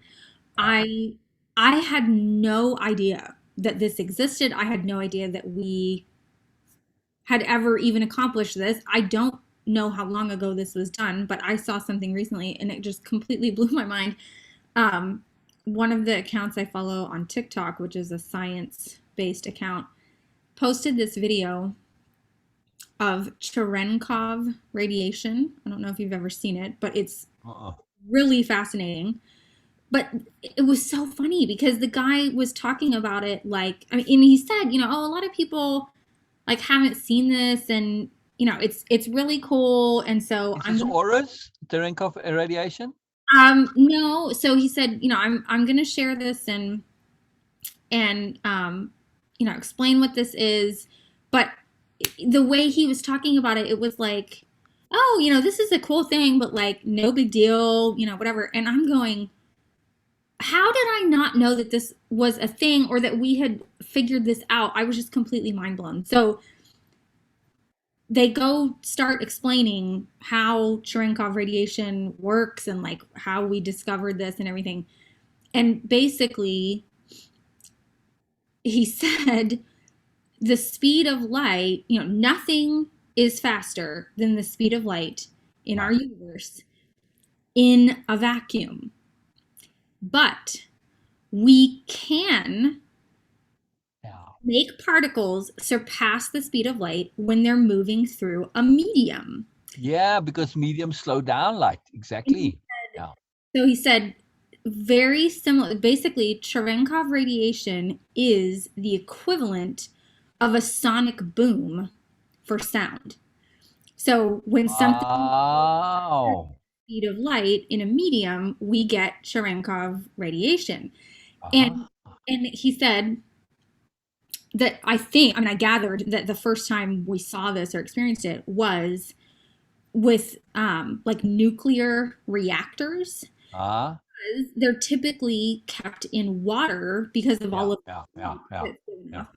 and so he said, when you have a nuclear reactor in water and you're charging, these particles and whatever, some of the, I think he said electrons, some particle can move faster through the water than light. And when that happens, and they were doing this whole explanation of like, when you hear a sonic boom, what's really happening is the sound waves are being pulled behind this thing. And as it does this like cone, and if you're out here observing, when that cone hits you is when you hear the sonic boom. And they did this whole explanation of like the same thing is happening with Cherenkov radiation, where this makes total sense. I mean, when you said sonic boom for light in the medium, it makes I get it. Yeah, very cool. When it's pulling this wave, they explained somehow about why we see. So Cherenkov radiation is always seen as this blue, like bluish violet, like electric bluish violet hue. Wow. And he was explaining like why that is because of something about the light. I don't remember what the explanation was, but I'll have to see. What did I do with my phone? I'll have to pull up a video and show you because it was. I love it. I'm just thinking capital C context. Yeah, that was what was so interesting to me was I'm going, how did I not know that this was a thing? Like, how did I not know that we same. I never heard of it before. Yeah. How did I not know that we know what happens when something exceeds the speed of light? I did not know that this was even a thing. Yeah. At least the speed of light in a medium. Yeah. Right. But I mean, one can presume that if something... but it opens up all the doors. If something can go faster than light in a medium, it starts to open up the doors for in a vacuum. Right. Fascinating. So fascinating. But it's context for me. It's absolutely context, right? To say that, hey, you know what? We can maybe simply change all of the problems with faster than light. Well, all right, let's put light in a medium. And now, Einstein, we can catch your light beam. Right. Okay. Oh, right. Okay, this goes back. Well, let me find the one. You can't pull it up on your computer and then do screen share? I don't think it works. Well, it might. TikTok gets really Oh kludgy. no, forget it. It's on TikTok. Show me. It's fine. Let me it's try fine. it and see. Let me Yeah, see if I can find it. Let me see what he had to yeah. stitch that. I'm assuming you're appropriately discerning when it comes to TikTok. Yes. Yes. I mean, as a teenage girl, being very influential and easily influenced, and all this, right? 1000. Okay, let's see if I can find this. Oh, he's got multiple. I'm fascinated that Sorry, that was really loud. You're fascinated. What? that you connecting to stuff on TikTok, but I'm assuming it's a link, or do you go on TikTok on a? It's an app. Yeah, they have a desktop version, but It's a it's screen share.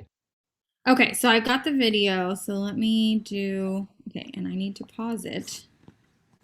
There we go. Okay, let me see if I can screen share. Most exciting, Erica. Most exciting. Where is my button? There it is. Desktop.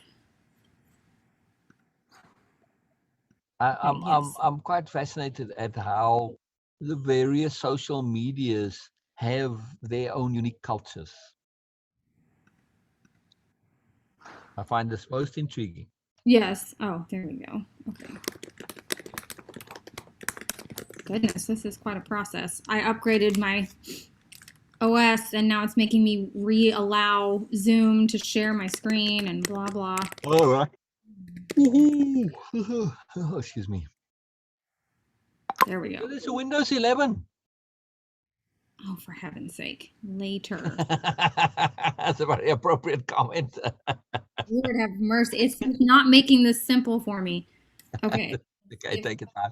I was just throwing in while we were waiting. I said, "Oh, there's a Windows 11," because you said operating system, and then you said, "Oh, for heaven's sake, it wasn't related, but it was very applicable." Perfect. It was perfect. Oh dear. Okay. All right, so I'm watching. This is, they don't give any well, they might, but it's in some other language I can't understand. But I don't know what, like, I'm not sure what they're doing with this Yeah, reactor yeah, to make this happen. I don't know if they're just turning it on or if they have to do yeah. some special thing to make this happen. But so in the beginning, what we're seeing here is just the thing sitting there. And eventually you'll see this flash of light, and that is the Cherenkov radiation. Wow.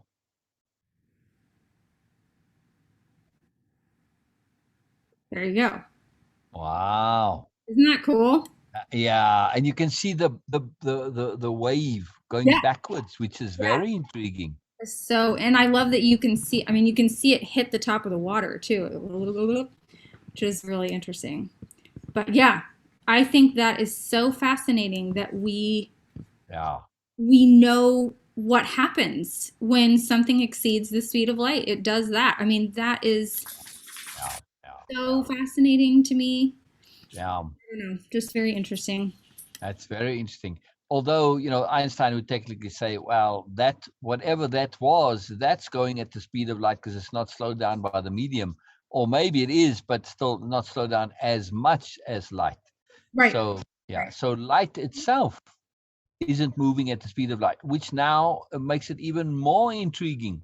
That the light is always moving at the speed of light. Well, in a vacuum, Right. you can't catch up to it, or it can't. It's no matter how fast you're traveling, light will always come at you at the speed of light, which makes no sense whatsoever. But this may be because we're in a medium of some kind. Right. There's just something about that which, to me, there's a moreness to it. Yeah. And it's outside of the usual physics. It's got to do with energy and awareness. Yeah. I feel. So this is something I'm really, really thinking about very deeply to make more sense. But now this concept of, but hey, if light is always traveling at the constant in a vacuum, why does it slow down through a medium? Right. Something is too peculiar here. Right. There's a greater mystery involved here. Mm-hmm. Very interesting. Very interesting. So, when you first said, my guess when I said, oh, auras, the thing that I was thinking about is Kirlian photography. Oh, okay. Yeah. Kirlian, and Right. maybe a Russian as well. I think so. But Kirlian photography essentially shows the field around you as light. Right now, it's all around you, this field, and it's been around for a long time, Hmm. and it's not quite the same as aura, but at least it's similar in conception, right? It's fascinating because you can actually see a color around you Right. of this field around you, which is really intriguing. Yeah. That there is something around you, in other words, Right. which going on. Now, there's a fascinating, really one of the most awesome science fiction book series. It's called the Kirlian series. I think the very first one's called Kirlian Cluster by Piers Anthony. Mm. And so the why this comes into the story is because they send people, through across vast distances in space, and the ones that are the best candidates for this are the ones with the strongest, the highest Kirlian score. That's what they call it. Interesting. So yeah, so the guy they find that has got the absolute highest score is this kind of caveman guy. But what makes that series truly astonishing to me and was fascinating was depictions of aliens. Mm. Absolutely, truly different aliens. This Yeah. was really well done. Most aliens are just a variation of the humans in some Right. variation. Yeah, no, they bipedal and I all have this, thought I have bisexual thought and all that this. so many times of how we have no way to prove whether or not Exactly. aliens are around us right now and just Exactly. exist in a state of being that's outside of Exactly. our five senses. Exactly. We could Exactly. be surrounded by Ex- aliens right now, but we don't have a way to perceive Exactly. them. Exactly. You or I could be aliens. Yeah. I Yeah. mean, and neither could know it, and we might not even be aware of it ourselves. Right. But to me, I said this. I made a post on Facebook. I said, if I was an alien, how would you know? Right. And people had all these stupid, lame things. Well, I'd ask you what football is or some stupid things like this. If I'm a sophisticated alien, come on. Seriously, Right. you want to come to me? I can't assimilate in your culture. Furthermore, as understanding, I'll just pose as a writer or as an eccentric or as a dumbass. Hmm. That gets you away with a lot of stuff. So there's no real way of telling. Right. I love this. If you have the ability to inject a consciousness into a body, there's no way you're going to know. I don't think, because truly I've seen some behavior that, man, it's so far away from human behavior. How the hell is it not alien? Mm. But you have no way of knowing. It's Right. fascinating. You can't Yeah. really go by behavior, is what I'm saying. Right. Right. Yeah. So this series, I don't know if you enjoy science fiction or not, but Yeah. boy, it's just really recommended. I remember the one species where they had multiple genders, and it was Hmm. very complicated in terms of how the mating worked and all of this. And you shift, and then your mindset shifts to the gender. But he's a good character. He's a fun character. I forget his name Yeah. now. The What caveman did guy. There's another main character too, but yeah. So they what have did to you make say? do with him. But he's What did kind of wild. But of course, he's very sharp as well. Despite being a caveman. Yeah. right? What did you say the name of the series is? The Curlian series, I think. Yeah, Okay. yeah, yeah. By Piers Anthony. The first book is called Curlian Cluster. Okay.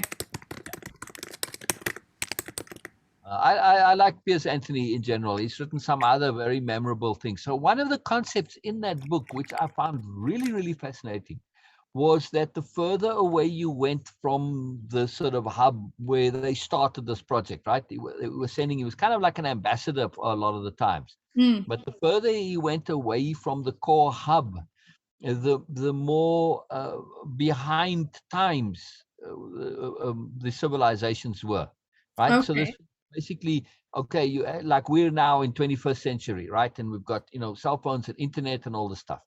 But if you moved, let's say you move out, I don't know, 100 parsecs or something, you end up in the 19th century. Then you end up in the Mhm. 18th and the 17th and so on and so back. Right. And I thought this was a fascinating concept. And he had some logic for it, because of the time. And it wasn't a time travel issue. It was just how stuff, it takes longer to catch up the further Right. away. I thought it was just really, really cool conception, and I've sort of observed this to a certain degree Yeah.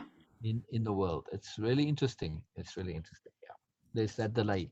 But when you think of it in terms of time moving slower, when you're in motion, the faster you go, the slower the time is. Mm-hmm.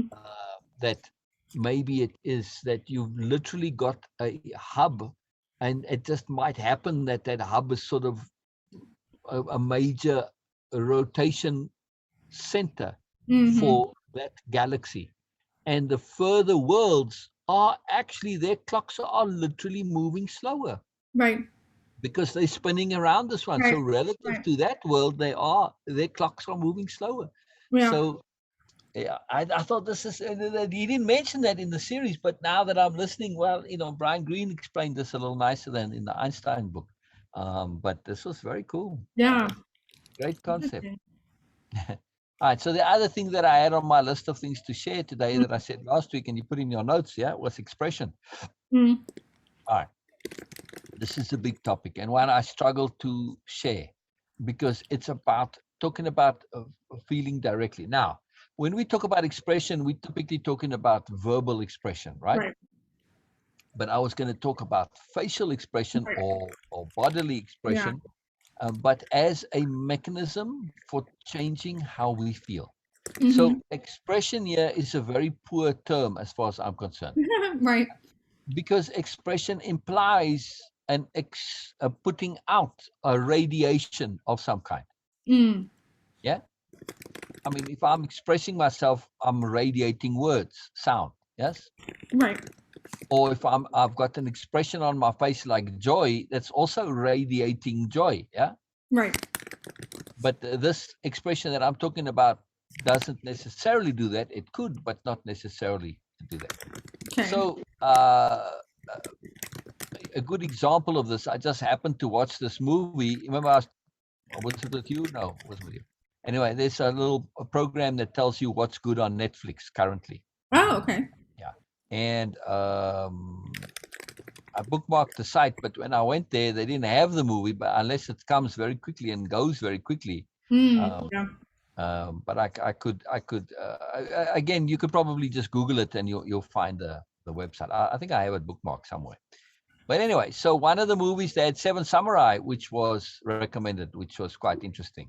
Okay. Um, and there's a great movie that by Akira Kurosawa. I think his last movie. It's called After the Rain. Okay. It's actually in color.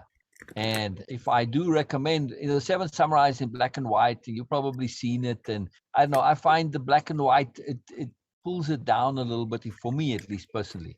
And I don't enjoy it as much as I enjoyed that movie. Very subtle movie. Very, very subtle movie. And it's the main actor is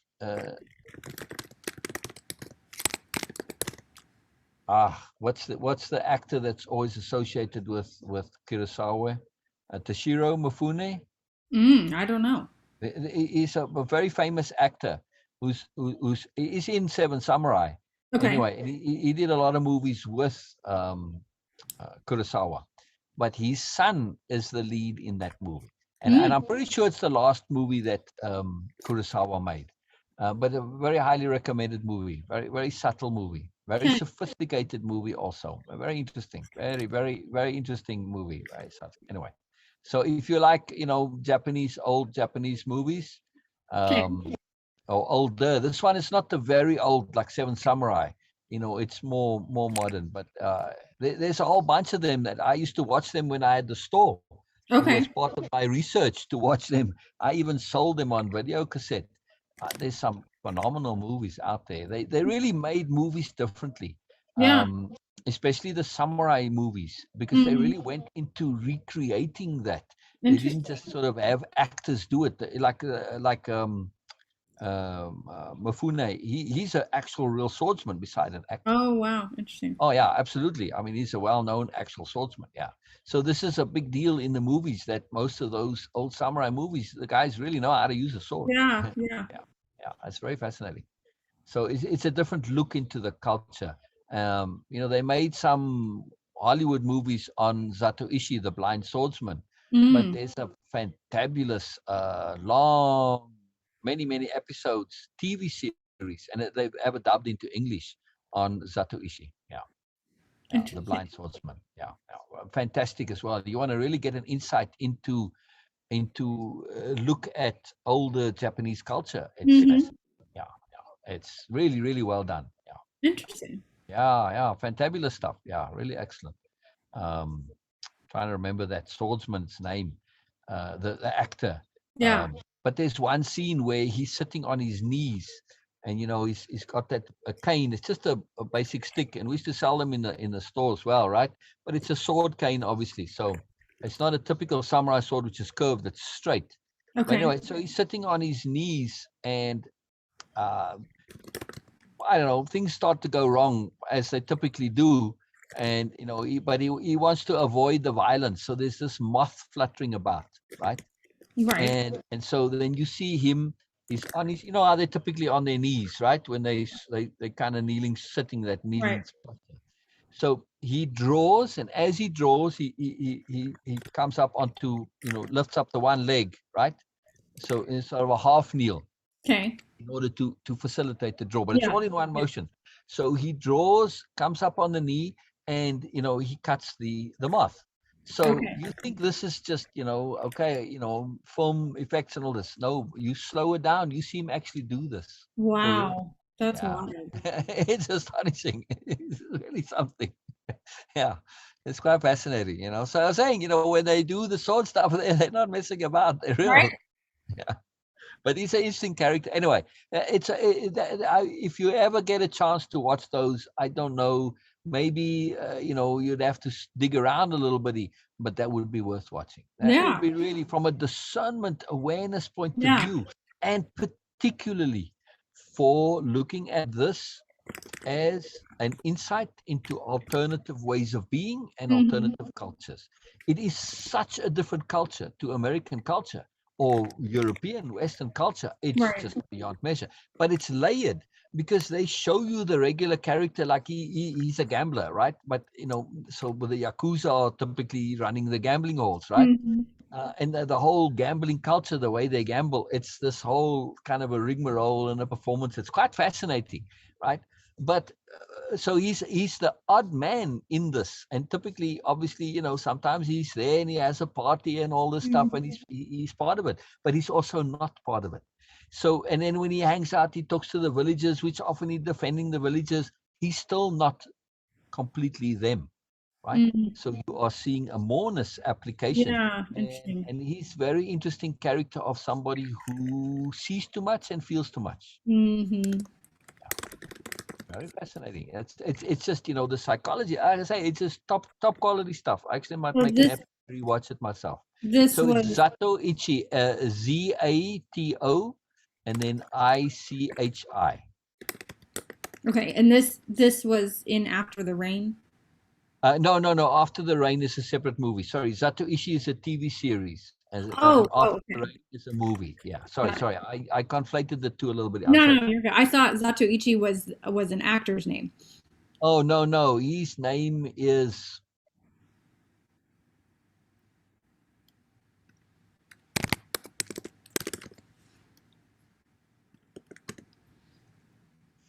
starts with a S. Hmm. His first name, at any rate.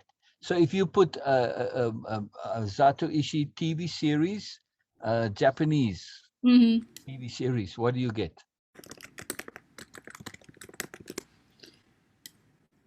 Let's see.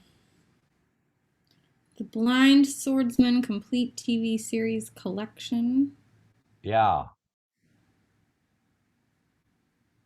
How old is it? Because this would be probably, I don't know, from the 60s, 70s, somewhere around there.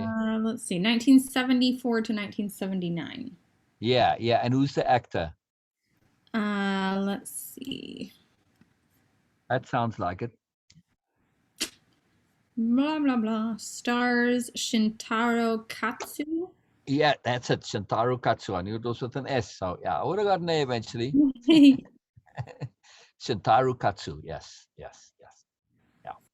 Okay. So yeah, it's separate to the one After the Rain. After the Rain is a Kurosawa movie, and Right. his last one, I'm pretty sure it's his last movie. Okay. And it just subtle movie, and a Yeah. movie of moreness, very specific. Just really interesting, and also so much in it. Boy, that's a movie I would like watching together. But doesn't, not it's not always feasible, unfortunately. But Mm-hmm. just so many layers to that movie. Yeah. Yeah, very few movies stick with me, Mm-hmm. but this one did. Yeah, Okay. Well, I will definitely check it out. yeah. So yeah, if you struggle to find it, let me know. I may have recommendations of where Okay. to see Okay. it. Yeah, yeah, I appreciate it. yeah. Oh, oh, my bookmarks didn't migrate across. I was going to look it up, but I have to type on the laptop, which is not conducive. All right, so expression. When we So what made me think of this was this. Sorry, how I got onto the movies was when I looked at those recommendations for Netflix. They had a movie called Once Upon a Time in the West, I've heard right? of that. Yeah, Yeah. and it's Henry Fonda, Charles Bronson, Okay. Keenan Wynn, and all these guys, Ernest Borgnine, and all of the classic sort of Western guys. They're pretty much all of them in there, and it's just all about, I don't know, the typical Western tough guy sort Right. of deal. But it's very interesting because it wasn't actually just was happenstance that I watched it.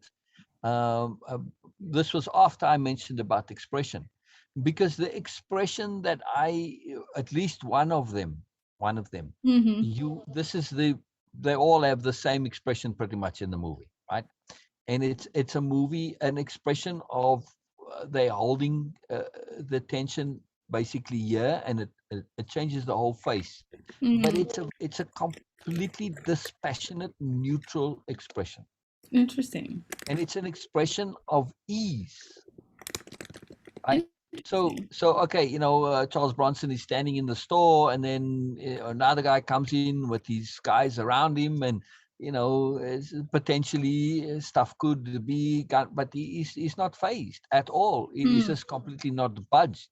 Now, that particular expression, I feel, is expression of sobriety Mm. and also of ruthlessness. But now the bad guys sometimes wear it, but also the good guys. In this case, Right. Charles Bronson's playing the good guy. Uh, yes, he's also a tough guy, but it's got nothing to do with toughness. Yes, it has, but it's an emotional toughness. Mm. You Mm-hmm. are at ease, but you're also holding your impeccability. Right.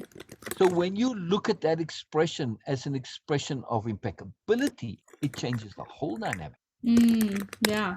Now, now, it's very difficult to actually observe this necessarily. But when you apply it yourself, for me, it changes my entire way that I feel. Mhm. But I'm going against a lifetime of physical habit. I Right. practice this daily, and it's difficult to do. It's very difficult to do. So, this was what I was going to recommend, to practice changing how you feel through changing your expression. Right. So, I'm pretty sure those actors were feeling that feeling, not just putting Mm-hmm. on that face. Yeah. It's very interesting. I'm pretty sure you're familiar with Henry Fonda, right? Yes. All right. So Henry Fonda actually plays the villain, Mm. the bad Okay. guy. Now he's also sort of, a little bit of a sharper villain, and he's conniving with property Right. deals and all this. So which makes him more or less okay for the part. Mm. But Henry Fonda always, for me, struggled to play villains. Nice. Right? He was just too good of a guy. He Right. was just had Right. that innate nice kindness. And I remember he played in a TV series where he was like the father of this family, and it was this very goody two shoes family. Right. Here we go. This works for you. But he does later in the movie start to get that underneath mindset of the. But he couldn't get that nastiness. He Right. never Right. could manage to really get that right. He sort of got that emotionalness because he found that expression, but I don't think Right. he really felt the nastiness to get it through Interesting. there. Which is, yeah, it's really, really fascinating. So it's a very slow movie, as some of those older movies are. The pace, not Right. in terms of action. It was even slower for me because my internet was cutting out all the time. It was buffering. Right.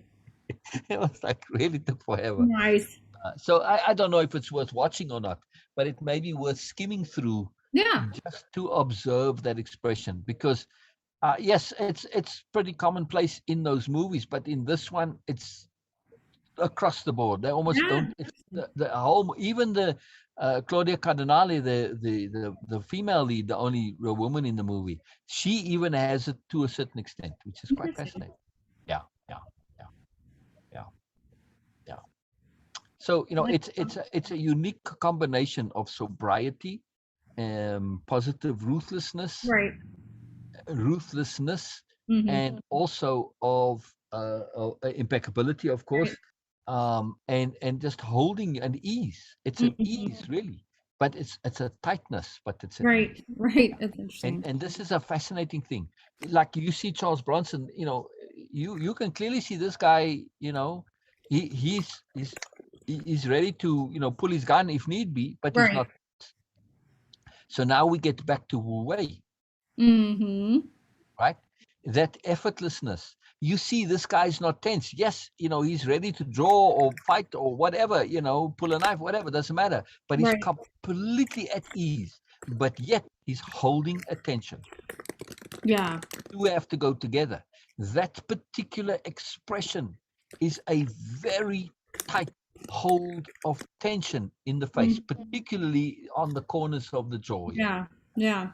And then it translates into the neck and the shoulders and the face and the eyes and this these lines very particularly you see Right. it on Charles Bronson's face. You can very clearly see it. And towards the end of the movie, he smiles internally, and you see he's holding the same expression, but you see Mm-hmm. there's a change on the face Yeah. because internally there's a shift, right? He Mm. doesn't have any change of emotion throughout the whole movie, but toward the end does. So this Yeah. is very fascinating, this juxtaposition of tension and ease. Yes. And Yes. this, it's an alacrity in repose. Mm. Yeah, right. So alacrity, obviously, it's moving very quickly with energy, but not rushing, right? Right. Alacrity is that ability to be really sharp and quick and Mm-hmm. Mm-hmm. precise.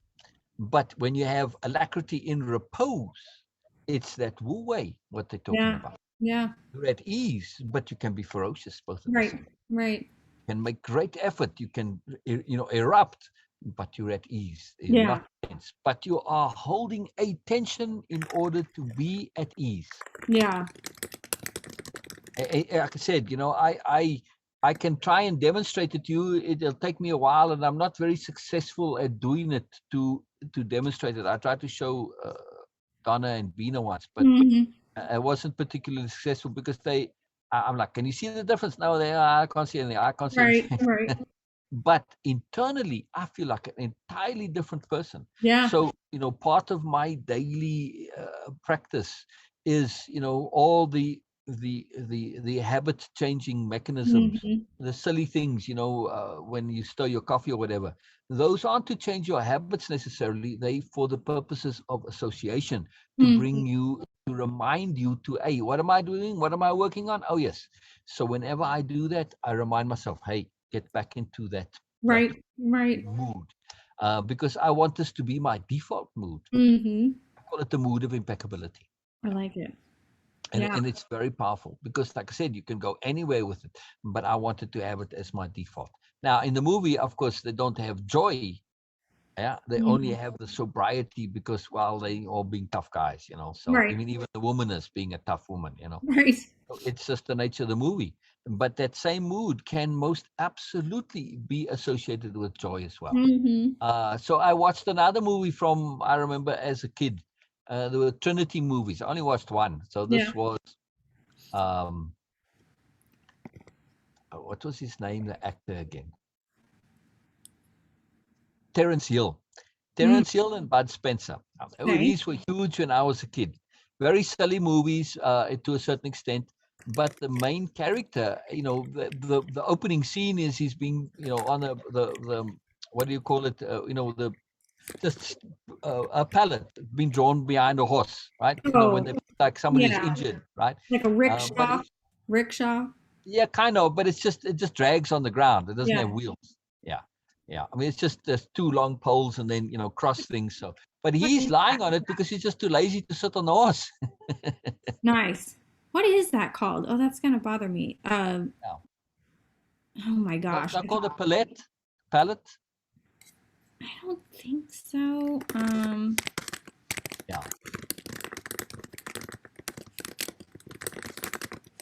Yeah, a horse-drawn stretcher. I guess that would be a search. Okay, well, that is what I'm thinking of, but that is not a term I've heard. Oh, what's the term they say? The first thing that came to my mind was that was what Native Americans used a lot. Yeah, And they did. Yeah. it says that is called a travois, which I don't think I've ever heard that term.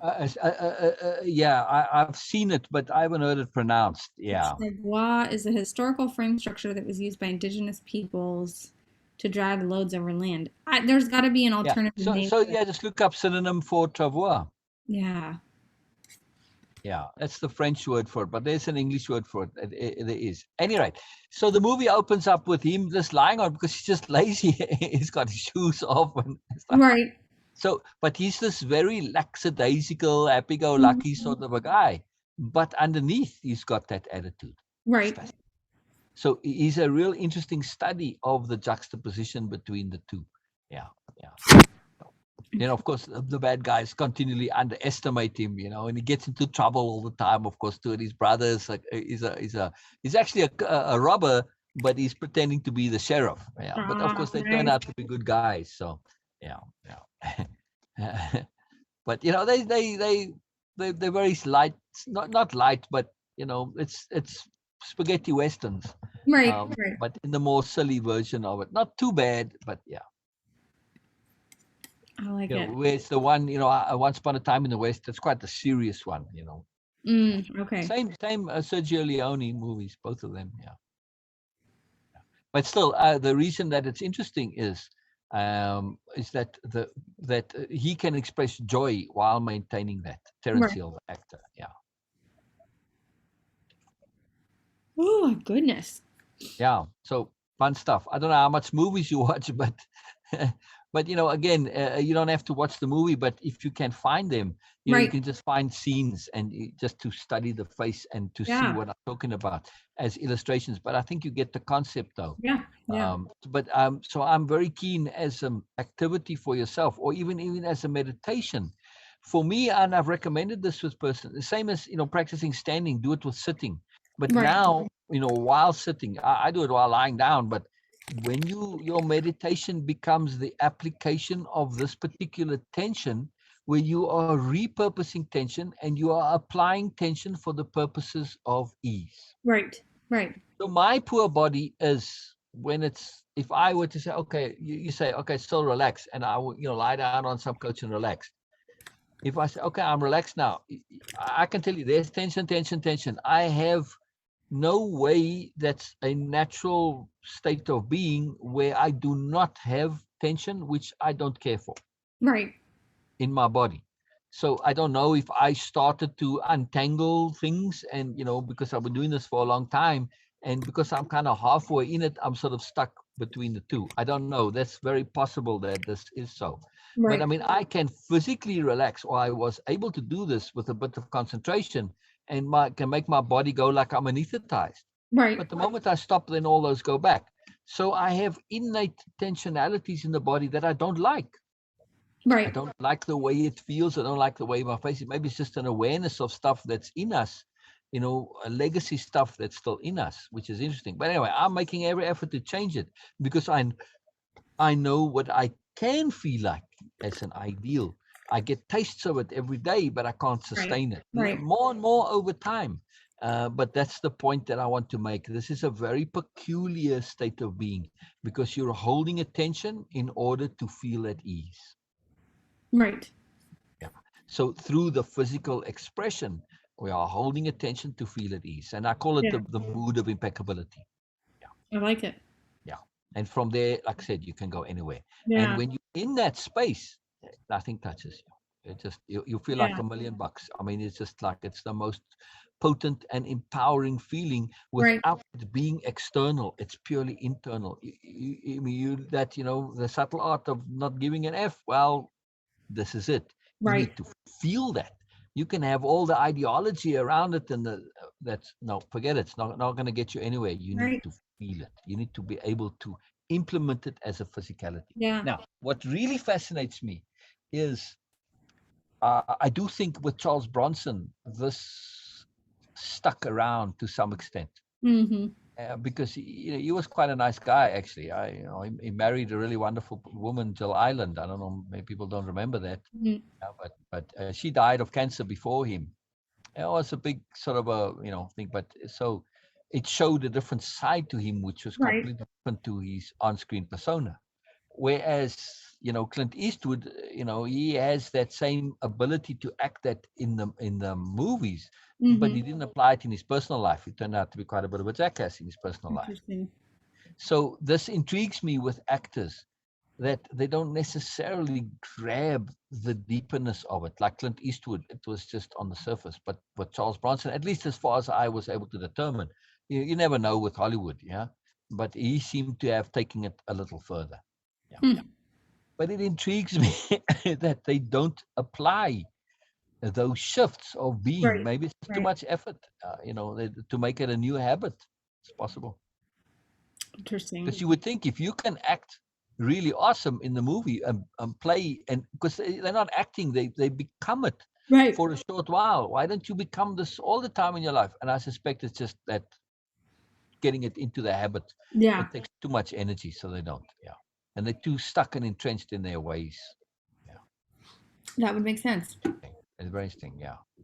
Very, very interesting. But anyway, this is a very powerful, really, really powerful, because when you start to feel it, man, it's something else. Yes. Yeah. But the body has its own designs to pull back. So, I'm also keen to have this be a more regular part of our ongoing updates, and connecting back to, because I'm hoping through somebody else, getting into this, and that more will come, as typically does. Right. And because I feel like this is like, it's too difficult. I mean, I've been doing this for decades now. All right, I had Yeah. to start. I didn't know I wasn't doing this then. I didn't know what the hell I was doing in the Right. beginning. Right. So I spent a lot of time doing other stuff that eventually led to this. I was Interesting. fumbling around in the dark. But I do think at the end of the day, once it gets figured out, it's like once you've gone through the maze, you can tell somebody, well, there you go. It's pretty simple. Yeah. Right. By the way, you know how to get out of mazes? Very simple way. Always, any maze. No. 2 methods. Okay. Both will do the same thing. Put your hand on a wall and keep it there. Right. I was thinking just sort of follow a wall, but Yeah, that's it. you get Just there you just eventually. just keep it, and it will eventually lead you out. Yeah. Doesn't matter, right hand or left hand, makes no difference. Either Right. one, that's fine, as long as you keep the same hand on the wall. Right. Isn't that fascinating to me? Yeah, that's true. I just love that. I love things like that. That's what I save my memory for, Mm-hmm. because that's something that is worthwhile remembering. Right. Yes. Yeah. It's a non-obvious thing. I mean, I suppose if you were to really think about it, you could figure it out. But it's not a logical sequence of thinking it through. Yes. Right. So this is one of the critical thinking tools, is that when you encounter something which is completely non-obvious but really Mm-hmm. useful, you make a mental note to remember it Right. and save your memory for that. I Right. find this, and to be aware that not everything follows logically. Yes. Some things just are peculiar. They just don't make any sense. At Right. least there's not a readily discernible logic. And on some of them, I really made an effort to figure out the logic and haven't. But okay, I Right. just remember it. Yeah, yeah. In computing, I see this a lot. Some things you just have to know. There's Right. no logic to it. Yeah. That's true. Yeah. I mean, like with Norma, she just wants to get back on her computer. I said, well, first thing you got to do is open up a browser. Now, I'm aware that a lot of people know what a browser is, right? Right. And this is the flaw of the computer. that when you put like on Windows 7, maybe it's different in Windows 10 or in other operating systems, but with the search, and you search a computer, if you put browser, nothing comes up. Right. Yeah. It's You like, have to, hello, you you have to know know the exact name of the you browser. have to search Internet Explorer. Exactly. It blows my mind. But the guys who made it, they know computing, so they take these basic fundamentals for granted. Right. So I told Norma, go onto Google and search, how to teach your grandmother to use the computer, Right. or grandma and computer and tutorial or lesson. Right. There are people who've made a speciality in teaching your grandmother to use the computer, Yes. and they do a fabulous job because they explain these things that other people take for granted. Yeah. A scroll bar, Yes. you say, well, just scroll down. Oh, what the hell do you mean scroll down? Yeah. They have no clue what you mean. It's true. Yeah. Which brings us back to the other core, that the core point that was a big deal last week, the basic premise. Yes. Yeah. So the problem with the computers is they're assuming their basic premise is built on an assumption of people know the terminology and they Right. know the basics, but this is not the case. Yeah, True. yeah, yeah, yeah. It's amazing. It's amazing. Amazing. Amazing. Very exciting. All right. So unless there was something else you wanted to add, I just wanted to say, uh, I don't know where we're at in feeling and believing, but in Mm-hmm. case we there isn't much more there, uh, absolutely, I do recommend starting on the hearing and help. Yeah. Yeah. Yeah, because it's absolutely pertinent with this observer, Mm-hmm. discerner, scientist conceptuality, and Interesting. it's all the tools. It's Yeah. all the tools. Yeah. Yeah, and That's right. in our ongoing or to the tools of critical thinking, they're going to come up. Right. Right. It's I not don't. directly about critical thinking. It is about hearing, observation, Mm-hmm. awareness, and all the tools in that. This extracting the more. Yeah. Yeah. Absolutely, it's all about that. Yeah. Well, that sounds super interesting. I think we were still in the first. Well, I know feeling and believing was really short. I feel like we were still in the first part of it. Oh, okay. But then do look at the second one. Or just go through it then, and okay, then we'll Yeah. finish that next time. That will be great. Yeah. Yes, I also thought that we hadn't gotten very far on it because it is powerful and there is a layered subtleness in that. Mm-hmm. But again, the entire course, it is short, but it is trying to really elucidate what is a difficult concept. But that's it. It's just understanding the concept. Right. Right. Okay. Well, I'll But go it's very through. powerful. I mean, this feeling and believing thing is huge. It's Yeah. very. I'll go through and go through the last part of it, and Oh, cool, cool, cool. we can go So over the that. feeling and believing is also associated with this particular expression, Mm, the feeling or expression, or the ability to deliberately feel the mood or the feeling of right. impeccability. That's the Right. way I describe it, because that in a once one has that ability, you can shift it to other things. You have the ability to directly change the feeling component of a feeling and belief loop. Yeah. Yeah. Huge. So in Yeah. other words, if I can change my feelings, I can change my beliefs. Right. Right. Bingo. Yeah. So this is, it's all interconnected, and it's a very, very big deal. And I Yeah. really am keen to be able to communicate this more efficiently and effectively. It's very Right. hard to talk about because unless you feel it, what I'm saying means absolutely bugger all. Right. Right. And I don't know how to communicate that feeling. I don't Yeah. know if there is a way that you can actually make somebody feel what you are feeling. Right. I can talk about it, but I don't know Right. until yeah. So very Yeah. interesting. Sure. All right, exciting stuff, Sure. Erica. Okay. Exciting Cool. stuff. I Lots of agree. exciting stuff. Yes. Yes. Thank you so much for Oh, sharing all that welcome, you Chris. did today. I will have to go back and do some takeaways again Yeah, and go back yeah. over for Yeah, there sure. was a lot. There was a lot. We jumped on a lot of stuff, but it's all connected. It's Yes. all connected. It's all connected to ease. Yes. Absolutely. So this Absolutely. concept of ease is huge, It Erica. is. It's It is. like trust. It's huge. Like Yes. choice. It's huge. It's huge. It's Yeah. true. Yeah, because we could just as well say confidence, Right. Right. but ease is a better word. Yeah. Yeah. I agree. Very cool. I Oh, that agree. reminds me. That reminds me also. Uh I've been sort of waiting and waiting and waiting on this, but I think I'll wait forever, and there's no good time for it. So at some point, send me your current iteration of your dictionary of power. Oh, I okay. want to start amalgamating them all. Okay. Yeah, yeah. I think that's going to be a fun project to see. Yes. Uh, yeah, it'll never finish, so I can't wait forever. But Right. I was kind of waiting until Kay finished Way of Impeccability, but Right. that Right. it's on the never, never now. So Yes. yeah, Oh, I'll get dear. everybody to send me theirs, and then I'll Yeah. put it onto the spreadsheet. It's a big project, but still, I think it I would be like fun. it. I Yeah, like it. brilliant, Awesome. brilliant. I love it. Okay. I love it. I love it. Thank you Oh, so much, Sil. I'll so much catch up. more to share. So much to share. So Yeah, little time. I Dang nabbit. know. But I No, love it. I I love it. agree. That's the magic. The magic. Yes. So this is a strategy I recommend for newlyweds. Mm. Pass the joy. Mm-hmm. Don't do it all in once. You get Yes. burned. Yeah. Right. Right. Deliberately pass it. Yeah. And it applies to everything, even your lovemaking. Deliberately put it off, and hold, like when you were dating, and you couldn't do it all the time, and you had those gaps in between. Do this on purpose, Right. because it Right. will extend the life of your Right. joy, not just the lovemaking, but Yeah. all the things. Don't burn it all up in one go. Right. Pass it Right. out. Pass it out. It's a massive, Yeah. massive strategy. Yeah. Very I powerful. like it. Just by the by. Yeah. I like it. I like it. All right. Right. I All gotta go. right. Bye bye, Erica. Bye bye. Thank Bye you bye. so Bye much, bye. Sil. Bye. Bye, Erica. Bye bye. Bye bye. Bye bye. So marvelous. So marvelous. Wait a second. I want to end the recording first before I leave.